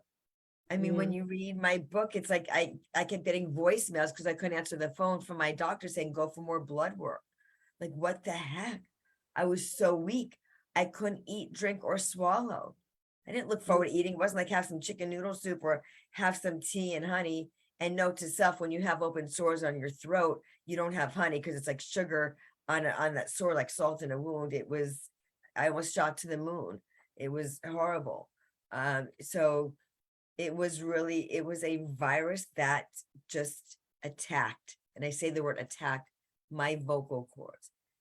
The instrument that I use every day was no longer being able to be played, not just to anybody else, but to herself. So really it was an unbelievable journey. But I will say with the book, and I really hope people have the opportunity to get it. It's on my link tree. I'm gonna have Lisa's got all the info. Make sure that's there, and the audio version of the book is there too. It's not on Audible. It's actually an audio link that you click and you just get it from the link itself. Oh, you download it, yeah. Yeah, you can just right then. What I did is, and the book is really thin. I mean, people who are not big readers, and even if you are a big reader, you can finish this in probably an hour. I have after each chapter, it's called a takeaway. It's interesting because it's our takeaway in life. And what I do is I literally leave 3 to 4 line pages. Why do I leave so many pages?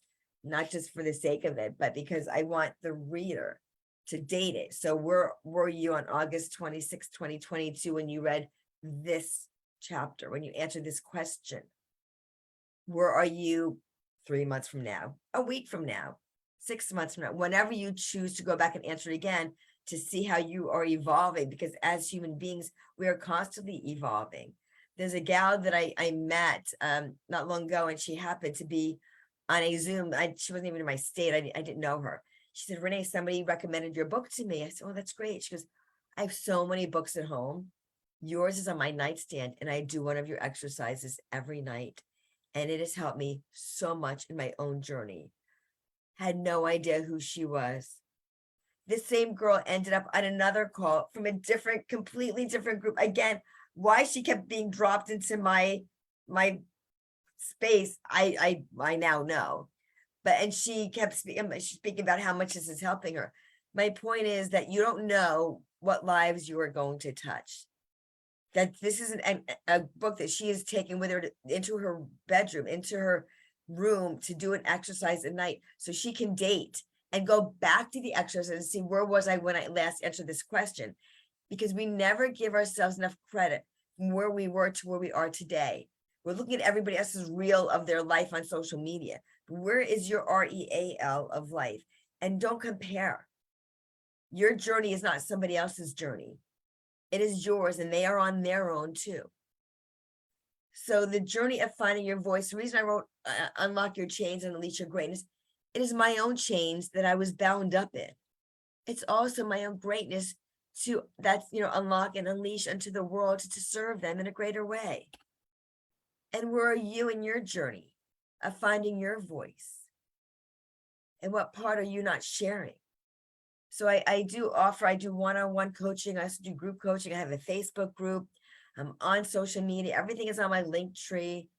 I invite you to reach out and connect. I also offer a 30-minute complimentary call for those wanting to share their voice and saying, Renee, I can use your support. I need your help. Whether they're an entrepreneur or a solopreneur, wherever they are in their life and their journey. People are like, who's your niche? Where's your niche? Who's your market? There are so many people that I can serve. I come from corporate America, so I know what it's like as a corporate woman not to speak my voice because I was so concerned with what others thought. I had these departments I was responsible for. But what about those kids and those students? Those are being bullied. Guess what? I was bullied in school.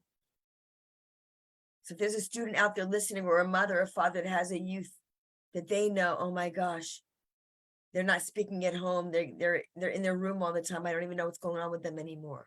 Why? Why are they not speaking? Why are they so introverted? What's going on? We don't, the more powerful questions we ask, the more powerful questions we get answered. We get those responses. Thank you so much for sharing this today, Renee. It's been so powerful, and you've been very vulnerable in sharing your story. And I'm sure that that is the absolute strength in helping your clients to become more vulnerable themselves. Because what I've learned today from listening to everybody is if we are thought leaders and people that someone will look up to, then hopefully they will be able to see through people showing their vulnerability that they should be comfortable to be that way. At least one more thing, and I also am doing workshops, as you know, Lisa, and I had one yesterday. I'm doing one every 3 weeks to round out the rest of the year. So if you're interested in attending one of my workshops, please, it's not just for women, it's men, women, doesn't matter. This is your time, and there's a reason I'm hosting them. It's for you. So if you're interested in that, please connect with me too. It started yesterday was the first one, and now again every 3 weeks through the end of the year will be the next several. So please connect with me. And again, I appreciate each and every one of you for being here. For those watching, whether now or on the replay, I am just so grateful to be able to share our voices together today. And thank you so much to the Global Speakers Network. Thank you so much. So much. And I can also vouch for your masterminds too, because I was on the one last night and it was absolutely fabulous. So you already heard all the speakers today. They've all got so much to offer, and if anything's resonated with you, then I encourage you to get in touch. We have, however, still got 2 speakers left this afternoon, and we actually had so many comments coming through. Just briefly, I want to say people found it a very powerful story. I know that James is looking forward to finishing his book. Attitude Isn't Everything, It's the Only Thing, which is a really good title as well. And Steve mentioned as well about the story of the Wizard of Oz, and it actually made me have shivers, Renee, when you were talking about it, because it's so true. We all have it inside us. We just don't see it, and we can't find it ourselves. We sometimes need someone else to draw it out of us, or someone else to tell us that it's there. And yeah, that's fantastic. So I'm going to say thank you so much, and I would love to introduce you to Manuela now, who's going to speak to us about vulnerability. Now, Manuela is she is a life coach, but she's living in Portugal at the moment, and she is a hypnotherapist, an author, and a speaker. And she helps women to overcome their insecurities, their low self-worth, and any low self-esteem and anxiety they have. And her mission is to help women to step into their true power through their emotional healing. And I cannot wait to hear what she has to say, because I know there's some powerful sharing coming your way right now. Hi, Manuela. You have to unmute, my lovely.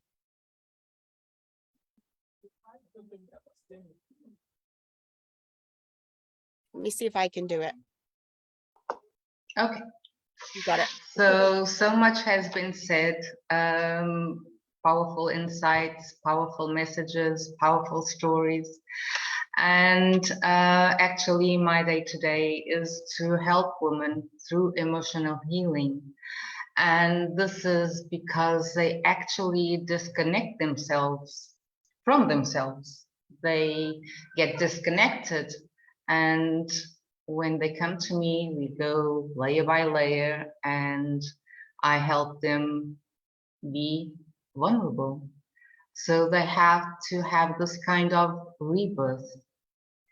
Not easy, but the transformation at the end, I don't have any words to describe it, and they feel fulfilled, and then they have a voice, and then they speak, because we as a woman, and I feel that, we are taught to take care of everyone, of children, of boyfriends, of husbands, of mothers, of fathers, and we forget to take care of ourselves.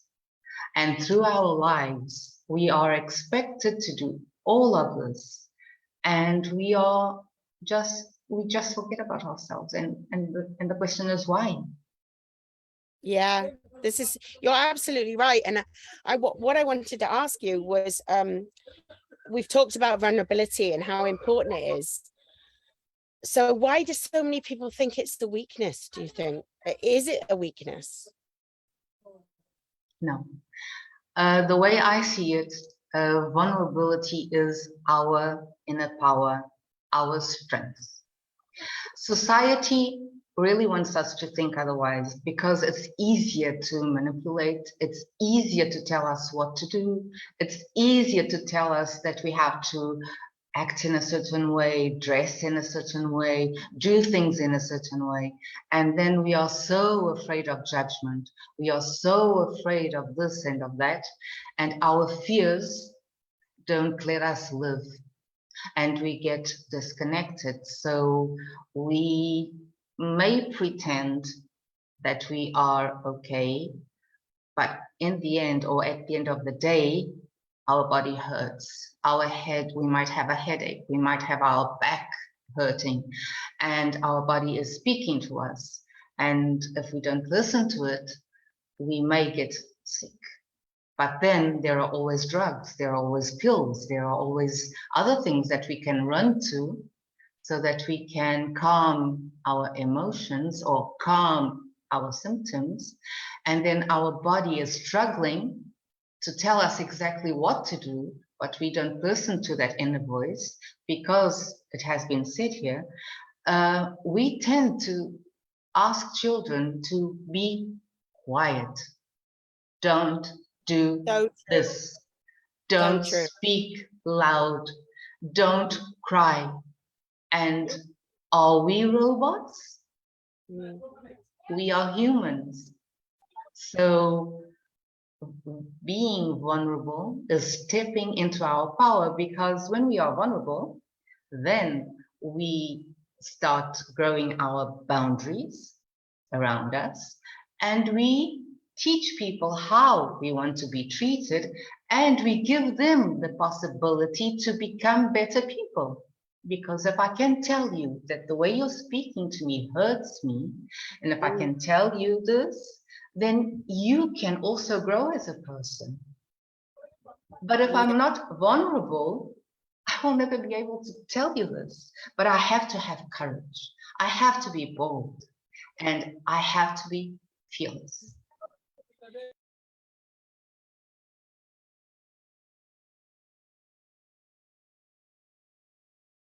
Oh, sorry. I was going to ask you actually about how you deal with vulnerability yourself. Myself, I had to go through a lot. I had to go through hell and back. I was taught not to be vulnerable. So I had to be reborn. I had to start everything over. I was taught not to cry. I was taught not to let my emotions show. So when I started growing up as a teenager, I started dissociating myself to avoid pain. I would laugh, but not very high. I would hide my voice. I would speak very low, and I wouldn't want to be seen. So you can imagine what it's like to look like this. And then one day I decided enough is enough. And I had my calling. And that's when I became a coach, because I've been over 25 years in the corporate world as a customer manager. And I stopped that. And after this, I wrote my book. Giving Up Isn't an Option, but it's in Portuguese, only in Portuguese, where I actually tell my story and help women understand that my mess is my message, and that if I have a voice, so have you. And it doesn't matter what kind of mess you have, as long as it helps others speak up. We are human. We are vulnerable. And with this, I would like to tell you a story, if I might. And it's about a man, this great commander that had a battalion, and he was known for training his men so well and in such a way that they became invincible. Everyone feared those men. They were courageous, they were determined, they were efficient, and it was said that they had special techniques. It was said that they had magic potions, and some said that they had black magic. Many things were said about them. Many others would observe them, write down every move, every technique, reproduce it with no results. Now, one day, there was this young commander that also was managing his new battalion. And being a man that had no issues in admitting to his mistakes, he decided to go up to this great commander to speak with him. He wanted to be taught. And he knew that there was something more to all this training, because he had watched all of this. And there was something above all of that. He didn't quite know what it was. So he approached this other great commander and he said, look, I am so eager to learn. I want to help my men. Will you help me be like you? And this great commander looked at this young man and he was reminded of himself back when he was much younger. And he saw the eagerness in the man's eyes and he said, okay, I'll teach you. And so he did. He trained him on the spot. Now, he replied, you are right, but you will have to understand this right if you want to learn and succeed. The secret lies on what happens after each battle, after each victory or defeat, after each violent training and during times of peace. He carried on explaining. There are moments where we all meet together in a place far away from everything and everyone, just us, and we sit in a circle. Those are our moments. That is our time. I've never spoken to anyone before about this because we don't share these moments with anyone else. You are the first one that I'm talking about it. And the young man said, so you sit in a circle and you talk? And he says, yes, we sit in a circle and we begin to talk. We pour our hearts. We speak of fear, letting it show. We speak of heartbreak, letting it involve. We speak of exhaustion, letting it defeat us. Many times we cry. We say words of frustration. We let our tears wash our faces. We hear and feel profoundly the fear of death. We feel the pain from our wounds, the sorrow of our lost ones, rage of not being able to go further. We take the necessary time to allow all of this. Then we make peace with everything, allowing acceptance and compassion to ease us. In order for this to happen, I ask my men to breathe deeply. Throw your shoulders back, heads up high. And when I say this, when I tell them to do this, then all of us know that we leave behind what happened and feel our inner power for being able to overcome all of this. At that moment, the young man knew that now it was his time to pour his heart and to speak about his own frustrations. Now, I would love to leave a question to all of us and to all of you. How long has it been since you've allowed yourself to be in your power of vulnerability? That's amazing. Thank you. I'm very grateful to be here, and I do hope that somehow I have also been of some service to all of you. Oh, I'm sure that story is really powerful. And the point you made at the end, I mean, does anyone on the panel or anyone in the questions want to comment about that? Because yeah, it's a good question. You know, could we be doing more? Is there more inside us? Yeah. You know? Yes, we can do more. But to do more, we have to leave our fears behind. The main thing that all of us fear is judgment.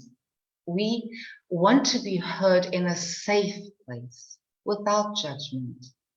And why should we judge if we are all made of the same cloth? We are all humans.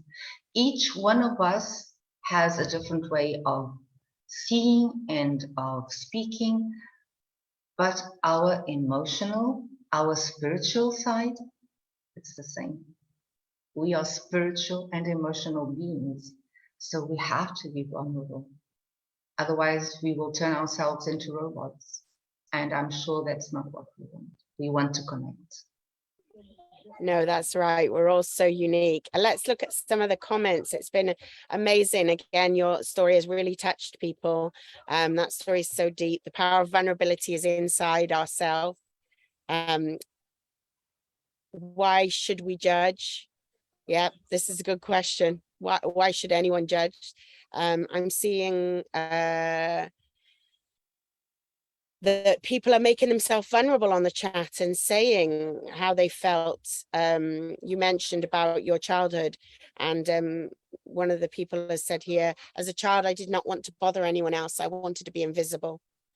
So it's the power of being able to share this vulnerability, and it is the strength. And somebody's written here, it's our strength, just that society wants us to see it as a weakness, so that we're more obedient, and it's a powerful perspective. Okay, interesting. Yeah, I mean, it's really been a fantastic conversation this afternoon, and hopefully we've all got some things to go away and think about. And certainly we've got some amazing coaches in front of us, and thought leaders and great people in society who are here to help and to give to others. So if you do want to get in contact with anyone, I just want to remind you, we will make sure that everyone's contacts are available. Is there anything you want to say about people contacting you, Manuela? They can contact me via my personal page on Facebook or on Messenger. I have my website also, but it's easier through Messenger right now. Great. And also, I want to also say at this time that if you've enjoyed the conversation so far, I'd love for you to pop in and give us a review on Global Speakers, because we love to hear your feedback. We love to know what you think about what you've heard. We love to know what your takeaways are. So please keep commenting and asking questions, because we can always get those questions to our speakers at a later date as well, and they can answer them in their own social media or through Global Speakers on a live maybe. So what that brings me to now is our final speaker of today. And today we have got Shehnaz, who finishing us off with our chat today about vulnerability, and she is going to really make us think this afternoon. There she is. She is Miss Shehnaz Somjee, is from Merseyside in the UK. She is a consultant ear, nose and throat surgeon and a lawyer. She's the CEO of Somjee Medical Legal Services. She mainly does legal work related to medicine, healthcare, and the NHS. She also specializes in employment and human rights cases and is a race and human rights campaigner. She is the first woman surgeon in the world outside of the USA to invent and market a surgical instrument. She's also an international award-winning poetess, a writer, and a semi-professional singer. This afternoon, I want to pass the floor and the stage over to the lovely Shehnaz. Good afternoon, everyone. Lisa, thank you so much for the amazing introduction. We've heard a lot about different aspects of vulnerability. I'm going to speak on some different aspects of it based on my experience as a doctor and a lawyer. I will call a vulnerability a crack in a wall, which can grow bigger and bigger and cause the wall to collapse. And people are like walls. We have cracks or weaknesses. And there are two ways these cracks can get bigger. One is through your own hands. If you ignore the crack, or you neglect it, or you start playing with it, you widen it bit by bit, and eventually you end up digging your own hole and you fall into it. But there's another dangerous thing that can happen. If your opponents or enemies came to know about this crack, where it is and what it is, they can actually start eroding it and dig a hole for you or dig your grave. So it's very important that you keep some of your vulnerabilities in a closed fist so they are safe and nobody can discover them and use them to abuse, exploit, and take advantage of to harm you. Now, how many of you would agree with me here? If you do or not, please put your comments and answers in the chat box. And if you've had a weakness or vulnerability that has caused you harm, if you would be interested in hearing about it on the chat box. Steps should be taken to prevent this. And we've heard other people talk about changing habits, retraining, and personal development, which are ways to overcome such vulnerabilities before you make the crack into a big hole. And here I'm going to tell you a true story about how, well, there are different aspects of vulnerability in this story, but it's essentially about how some vulnerabilities destroyed the person and others that he had or did not have, and how the vulnerabilities interacted with each other. So here's the story. There was a doctor. He wanted to sue a health authority in the High Court. He spoke to me about it, and I told him it's going to be very expensive. You need a lot of funds for that. He boasted, I have 60K on the stock market. The case will cost me 30K. If I lose, the cost will be 30K, so I can manage it. But this doctor had a big mouth. He was telling everybody about his 60K. So everybody knew his financial limit. And his opponents heard about it, so they decided to use it to sabotage the case. He spent the first 20,000 getting the case into the court. Well, instead of the hearing, his opponents started making one application after another in the court. And some of the applications had hearings where he had to pay a barrister, others needed responses. So ultimately, another 20,000 was spent just on these applications. And now he would have had the equivalent of 20,000 on the stock market.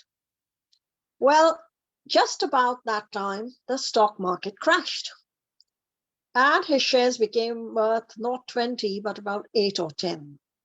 So when his lawyers asked him for the fees, he had to take all that out, but he also had to supplement it with a few thousand he had, and he took an overdraft from his bank, borrowed a bit from a credit card to pay them.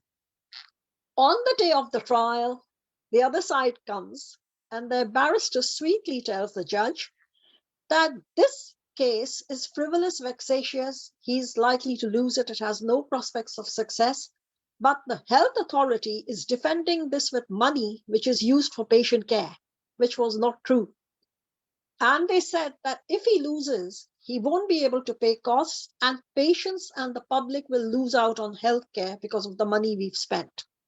So he asked the judge to order this man to deposit £30,000 cost in the court before being allowed to proceed.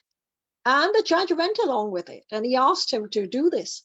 He had no more money, so the case was dismissed. Everything went down the drain. The 60K went down the drain. He got nowhere.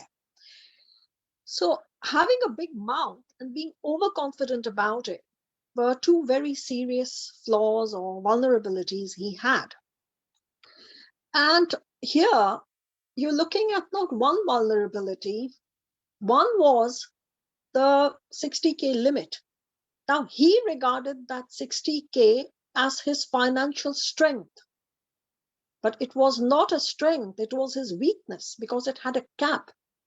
And if people didn't know it, they would have thought, oh, he might have 100K, or he might have won the lottery or inherited $500,000 from somewhere. And if they did not know how much you had, they would not expect those applications to lead to a complete collapse of the case. So they would never have made it because it would have just been a waste of their own money. So his weakness was what he thought of as a strength and was overconfident about it. Overconfidence is also a vulnerability, and it's a bad vulnerability. But the biggest one he had was his big mouth. Had it not been for the big mouth, the financial status would have remained a secret. It would not have been his vulnerability. So one vulnerability can lead to another or expose other vulnerabilities, and you need to address that. Now, he did not have one very key vulnerability. Can anybody tell me this in the chat line? I'll let you type it. There was one vulnerability which would have saved him. But unfortunately, he did not have it. And that is what Steve Bimpson told us about. Fear. Fear of losing, running out of cash, unexpected events, unexpected actions from your opponents. That is also called prudence. And this man didn't have it. If he did, he would have kept his big mouth shut. Secondly, knowing he had a court case, instead of leaving all that money in the stock market thinking it will double, he would have taken it out when the price was high and put it in a savings account so that his main capital would have been preserved. He did not do that. Fear, as Steve said, brings about a reaction from the body. Fight, fright, and flight can trigger the release of adrenaline. Now, this is a protective phenomenon. It's not a weakness, fear. It is actually designed to protect you, warn you, so you can take steps to save yourself. And this vulnerability is very important, which he did not have. This was one story of mine. I don't know if there are any questions before I give you another quick story. I'd just like to say I absolutely love that story. I think it's interesting because you've taken a different take on it, you know, that which no one has mentioned, that being vulnerable, maybe there's a time for being vulnerable about certain things, but we have to take care and be aware that perhaps other things not be so vulnerable about.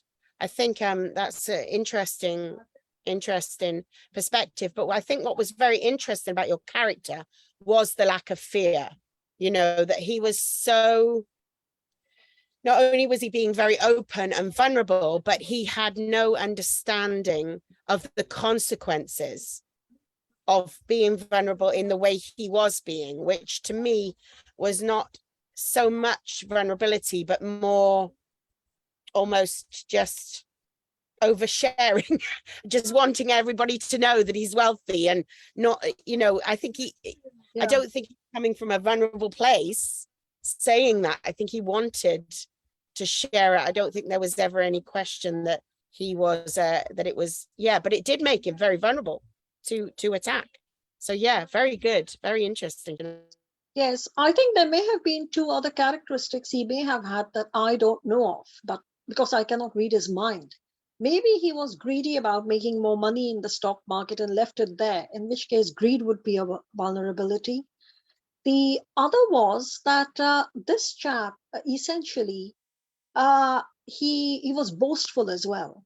He was boasting about his wealth, as you say, and that in itself is a vulnerability. If you show off, you always meet a downfall. As they say, pride comes to a fall.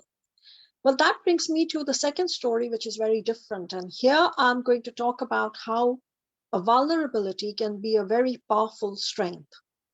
We all know the Equality Act creates vulnerable groups, and two of them are gender, race, and ethnicity. But here I'll give you a true story again. I went to a BMA conference many years ago. And at that time, the profession was a bit disillusioned with the Royal Colleges, the medical Royal Colleges, the Royal College of Surgeons, the Royal College of Anesthesia, all these. And there was actually a motion on that. So naturally, a substantial amount of the hall was full of Royal College professors and officers and such people. But there were 700 people in all, and the majority, of course, were not from the colleges. Well, the first person who went to speak was a white man in a gray suit, I will say. He was a consultant and the chair of the BMA's consultant committee. So you would think he was in a strong position. But when he started criticizing the colleges, these so-called dignified professors who behave impeccably in public and in front of patients and hospitals became very violent and aggressive. They started shouting him down. They wouldn't let him speak. And two of them got up and actually went to the podium. And one of them basically made his hand like a claw and said to him, "Get down," he growled at him. And the second guy went on the podium and had a brawl with him and successfully made him leave the podium without speaking. This was unprofessional. It was shocking.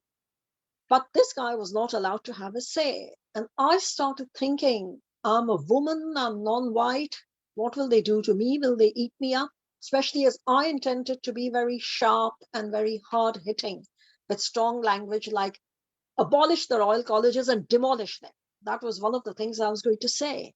Well, I decided, who cares what they do? Go and speak. I'll deal with them if they react.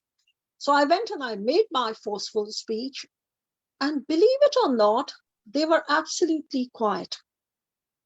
There was not a sound in the room. They did not dare comment or, catcall or do anything of the sort. In fact, they were looking rather depressed when I was talking, because what I said did hit the truth and it put them in a vulnerable position. And when I finished, the rest of the hall applauded really heavily. These people kept quiet, they did not clap. But I felt empowered by my gender and my ethnicity. I believe they dared not attack me because I was a woman and ethnic minority. They had attacked a white man, but they wouldn't dare do it to a woman. So the woman is much more powerful and can say and get through where men cannot. And when I went out, they were all looking at me rather wryly, sadly. And their president looked at me very, very sadly. So I gave him a smile and he immediately smiled back at me. So I had won where the man had not won. So we can see how gender and ethnicity can be empowering, and we should not see vulnerability as a weakness, as others have said. And so I will conclude by saying that vulnerability has many faces and it can be used in a number of ways. And it's up to us to identify which vulnerabilities are beneficial and which ones are not. The ones which are not, we must take steps to correct them. We must remedy them, come out of them if we want to be successful.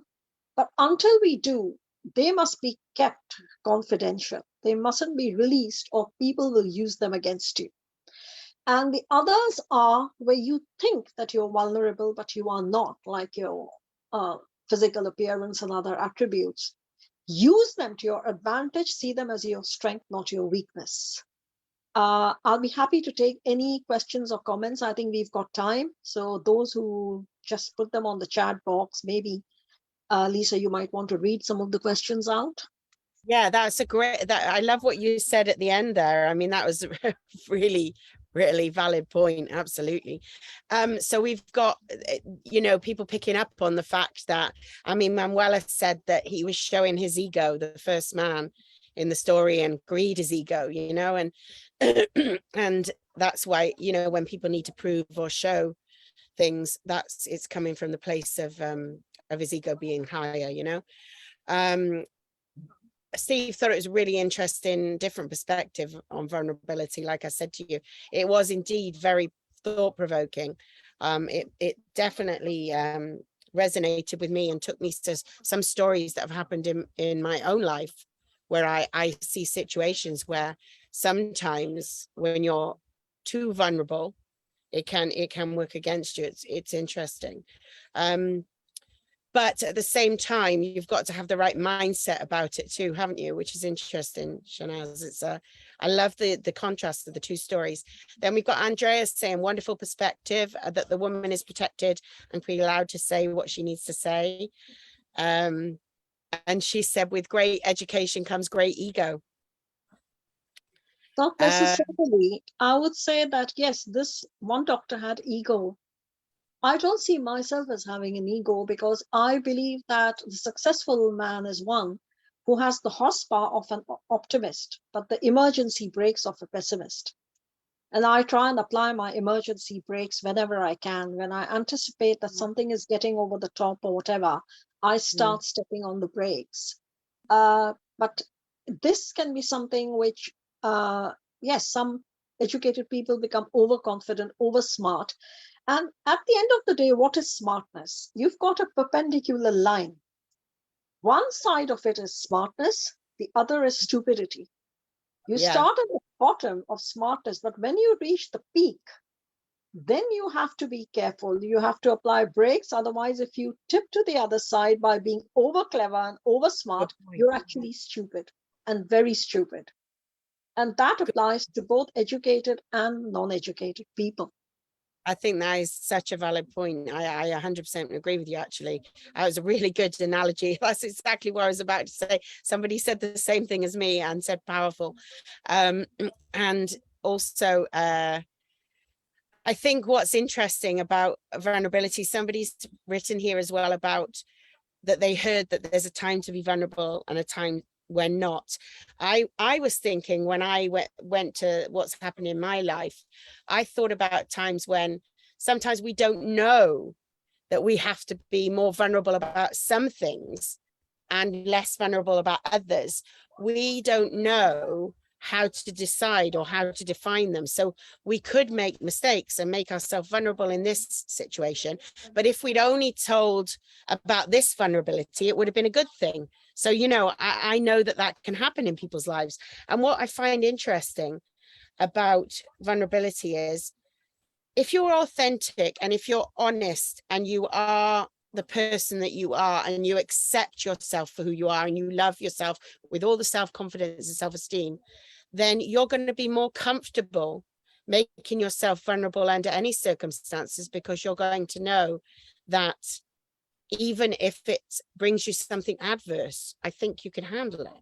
You know, you've got the self, we were saying when you develop yourself, you know, the self-development and the understanding of yourself to be able to handle that, because vulnerability is more important than what sometimes people say or the way they behave. I think that's what I'm trying to say. I'm not sure if my point got across, but Yeah, it did. I can answer your question, Lisa. Sorry, I interrupted you. In my profession, because as doctors, a vulnerability could lead to a disaster with a patient. So we have certain ways of identifying and looking for vulnerabilities and dealing with them before they become a problem. Which, as you said, you need to identify the vulnerability. How do you do it? Firstly, you reflect upon yourself. And if something goes even slightly wrong or is not quite right, or 2 and 2 do not add up to 4, you have a duty to sit and think about it, reflect on what happened, go over the event, and if necessary, talk to a trusted person about it and see if they can help you to identify this, because an outsider can see your faults more easily than you do. And once you have identified a vulnerability, then you need to take remedial measures to rectify it. So reflection, remedy, and feedback are very important. Getting a feedback from someone about how you do, and it's got to be a trusted, constructive feedback, not from someone who's malicious. So that is very important, and we have appraisals for this reason, because the appraisals identify weaknesses and things which run as a common thread in everything you do which goes wrong. And they help you to, yes, they help you to remedy it. But if you don't remedy it, it will lead to a disaster. There was a doctor who had some very serious faults, but he always blamed others for it. He never blamed himself. He never reflected on them. And he was dismissed at least once a year from a job for the next 10 years. And he saw those dismissals as nothing to worry about. And ultimately, a hospital reported him to the GMC and they struck him off, and that was the end of him. But he still couldn't see his faults. He could not see his weaknesses, and he did nothing to, you know, put an end to them. His ego again, wasn't he? He was just like the first guy, really. He was It's interesting. We have got a question here for you, but before I go into that, I wanted to say, you know, that Steve has said, I think it's a contradiction in terms that when we feel vulnerable, we don't always share our truth, which then makes us vulnerable. Whereas when we share our truth, there's nothing left to make us vulnerable. There is a way to share it. For example, like this guy's financial vulnerability. He could discuss that with his bank manager or his solicitor. He could discuss it with a close family member, so he can share it. But sharing it with other people is a mistake. So you need to identify who you can share a particular vulnerability with. Don't just go to anybody at random. Yeah, that's a really good point. That's a really good point. So, Andrea wants to ask you. Joma wants to ask, how can vulnerability help us live a fulfilled life? Yes. As I said, you will have to sit down with a piece of paper and honestly ask yourself what your faults and weaknesses are, what you don't like doing, what you're scared of, and what you have failed to achieve in life. Make a list of all those. Say, I have a temper, I get excited, or I don't seem to do well in school or college, or I don't get on with certain people. Make a list of everything that's gone wrong very honestly. And in the next column, make a list of your strengths. What things have worked for you, what good points you have. I'm a very kind and generous person. I do charity, I help others. I've got an excellent hobby and I'm doing well in that. Just make a list of all the positives and negatives. Then put a point for each of them, add them at the bottom and make a total and see which is the bigger list, the negatives or the positives. Now you are going to have to do something about the negatives or make sure what you do avoids the negatives. So you don't repeat your failures and you build up on your positives and you basically develop them, develop yourself, and you find ways to do away with certain key vulnerabilities which are blocking your fulfillment. Once you can do that, you can lead a very fulfilling life. And once you are aware of your own self in your mind clearly, others won't be able to upset you because you know what the situation is. And if someone is maliciously, destructively criticizing you, you know it straight away. It doesn't hit you.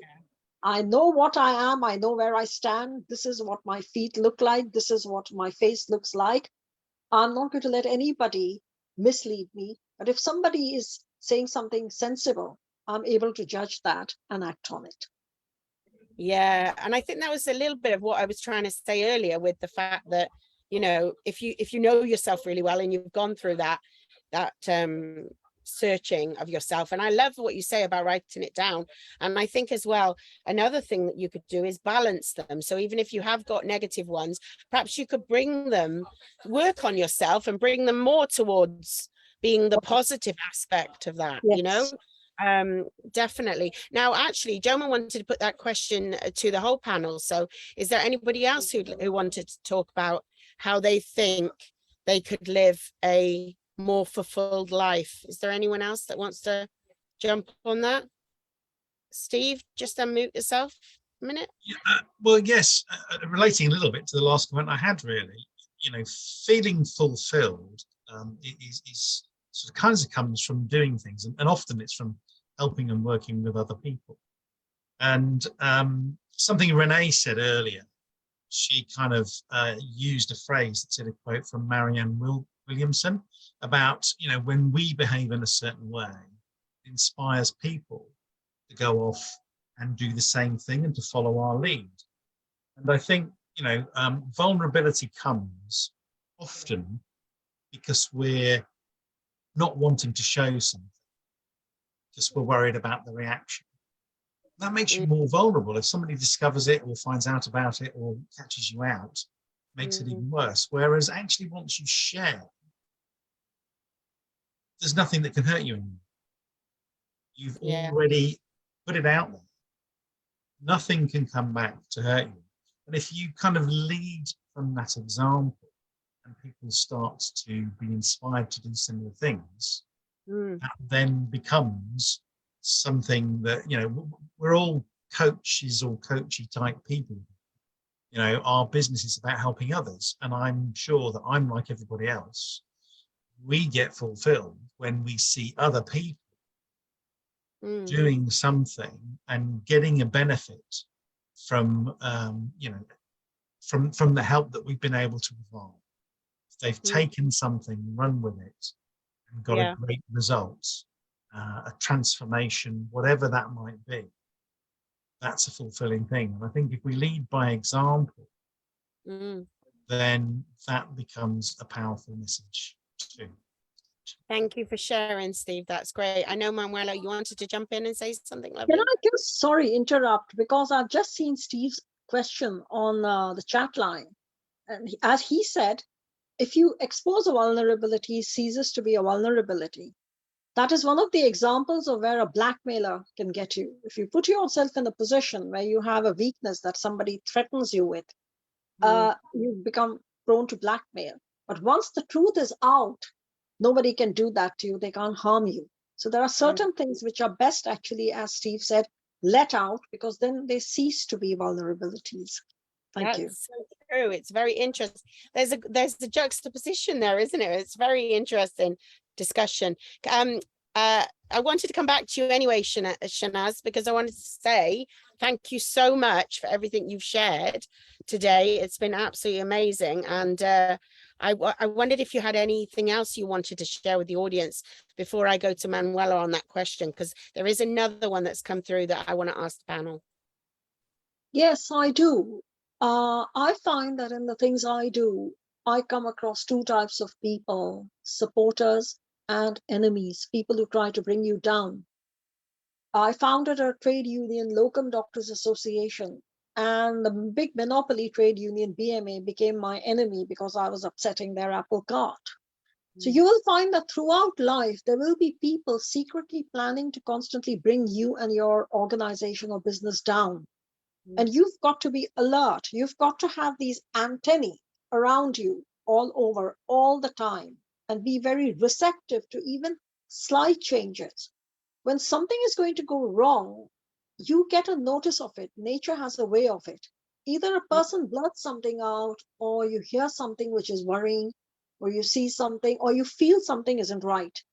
And when it happens, do not dismiss it. If it's simple or it looks less worrying, put it in your left-hand pocket.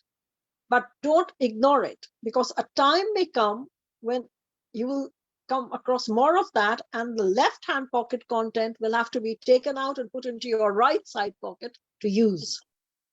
So I like suggest, so I suggest that people divide things into two: priorities into the right hand, real worries in the right hand, but minor concerns, things you observe or feel you're a little bit not sure about, don't ignore them, don't throw them away, keep them in the left-hand pocket, because you never know when they will come into your right-hand pocket. Absolutely. And don't forget to use the gut brain as well. You know, that gut instinct. It's very important, isn't it? Very And important, yes. comes along with what we've talked about today. Yeah. So Manuela, would you be able to speak on the question for us, which was, how can vulnerability help us live a more fulfilled life? Yes, because in my perspective, there is a difference between being vulnerable and wanting other people's attention. When I am vulnerable, I will seek a safe space to speak with someone that I know I can share. It can be with a coach, it can be with a psychiatrist, it can be with a physician, it can be with someone that I rely on. Now, if I get out of there and speak and say the same thing to 3, 4, 5, 6 people, I'm not being vulnerable. I'm wanting attention, and this is a weakness. This is my weakness. My weakness of wanting attention. I am feeling small and I need people to see me. So I tell everyone about my problem, or I tell everyone the amount of money I have in the bank. So one speaks of ego, the other one speaks of the necessity of the needing, of being needy, of being of wanting something, and especially attention. So I make these two distinctions. So when people are vulnerable, they know, they connect, and they have some special people that they can rely on and they can speak with, and they know that okay, they are safe there. We always have to create a safe space without judgment. Yes, that is so brilliant. I love the way you shared that perspective, and someone else has agreed with me in the chat as well and said what an interesting perspective. And of course, someone else has picked up on the fact that it was said that, you know, supporters or enemies, it's a fine line. And what you've just said is a very fine line between ego and vulnerability, it seems, you know, as well. And it's really interesting. There was one question I wanted to also ask everybody. So I'll ask you first. I wanted to ask if you could share just some examples of vulnerability with us, because there's so many. And what's interesting about that question is that we've just been discussing about vulnerabilities, and it wasn't until we got to Shehnaz that we talked about the other side of how being vulnerable puts us open to attack.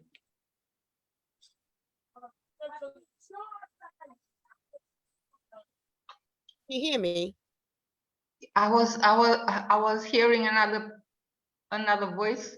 Okay, about being attacked and the crack and being vulnerable, and how this can also create friction, and it really depends on what you want to share. Okay, as I've said before, we have to have a safe space. First of all, it has to be safe.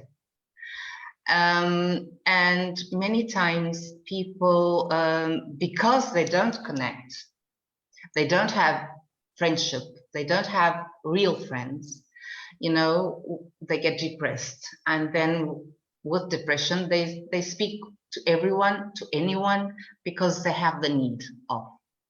So when you have nothing to hide, and nothing to prove, you are the most powerful person. You step into your power. And this means what? Now imagine this. Imagine I'm having an affair, and I am a very well-known person, a coach, a life coach. And everyone knows me around the world, and everyone knows my name, and they know I'm married, but I'm having an affair, okay? And I'm hiding that affair, all right? Now I have coaches, I have followers, I have people that know me. I'm not walking my talk. And I have a crack, right? I'm vulnerable there. I have a crack. I'm trying to hide something, okay? Yeah. But if I get home and I make a decision, it's today, I'm going to speak to my husband and I'm going to tell him this very difficult conversation that I'm going to have. I'm going to be very vulnerable with him, and I'm going to tell him the truth, no matter what. And I'll tell him the truth, no matter what. And then someone comes up to me and says, you're having an affair. And I say, yes, I am. And my husband knows, and we're working on it. Please respect me as I'm respecting you. I'm being vulnerable. I'm being fearless. I'm being powerful. And we have lots of examples of famous people that if they only took the time and had this moment of, okay, let me just work through this at home before, you know, the news just explode. Let me work this at home. And then they come forward. No one would be able to point a finger because there is nothing to point out. Okay, there's nothing to point out. The person has come forward. Yeah, it's a decision that the person has to make. Okay, this is an example. So when you have a crack in your vulnerability, and if you can work through it with the person that you have to work through it, or the people, or whatever, before someone tries to use it against you, you're winning. You're always winning. And Shehnaz has said you've sealed the crack that way, you know, from what you said. Yeah, that's really great. And again, nothing to prove, nothing to hide. Really powerful. And if you live with that, you know, Shehnaz, you wanted to say something quickly, and then we're just going to close up for today. Yes, I just wanted to elaborate on what Manuel has said about a safe space we have. I feel that all of us have a circle around ourselves, and the space in the circle is our space. It's our body, our mind, our soul, our work, our finances, assets, everything of ours, all our interests are in that. And as long as we stick to that boundary, we are safe. And to stick to that boundary and not be unsafe, you have to do two things. If anybody else tries to step into your space, you have to push them back straight away. If you don't do that, they'll keep coming in, and then it will not be possible to get rid of them. And you yourself should not step out of line. If you step out of your safe zone or your circle, you are in trouble. So you need to do everything within that circle, and you need to plan to keep yourself safe in that. That's about it. That's great. That's great advice. And I think we'll leave the discussion there today. I'm sorry that we went a bit longer, but it was such a fascinating topic. And I apologize for the tech difficulties in the beginning and getting this started. But I want to thank everybody for being here today, for taking part. And as I said before, please do put your comments and what you've taken from this. If you're watching the replay, put #replay. We do want to hear what your takeaways were. We'd like to hear if you liked this different way of speaking, what you liked about it, what you didn't like, and we'd also love to hear your reviews. So please do share everything with us. Make sure you tell us how you felt about today's session and today's summit. So I want to thank again everybody for coming here. We're blessed to have had all you speakers here today, sharing all that wisdom. And on behalf of GST, I want to thank everybody for watching as well, and for those who shared questions, and for those who will share questions and comments.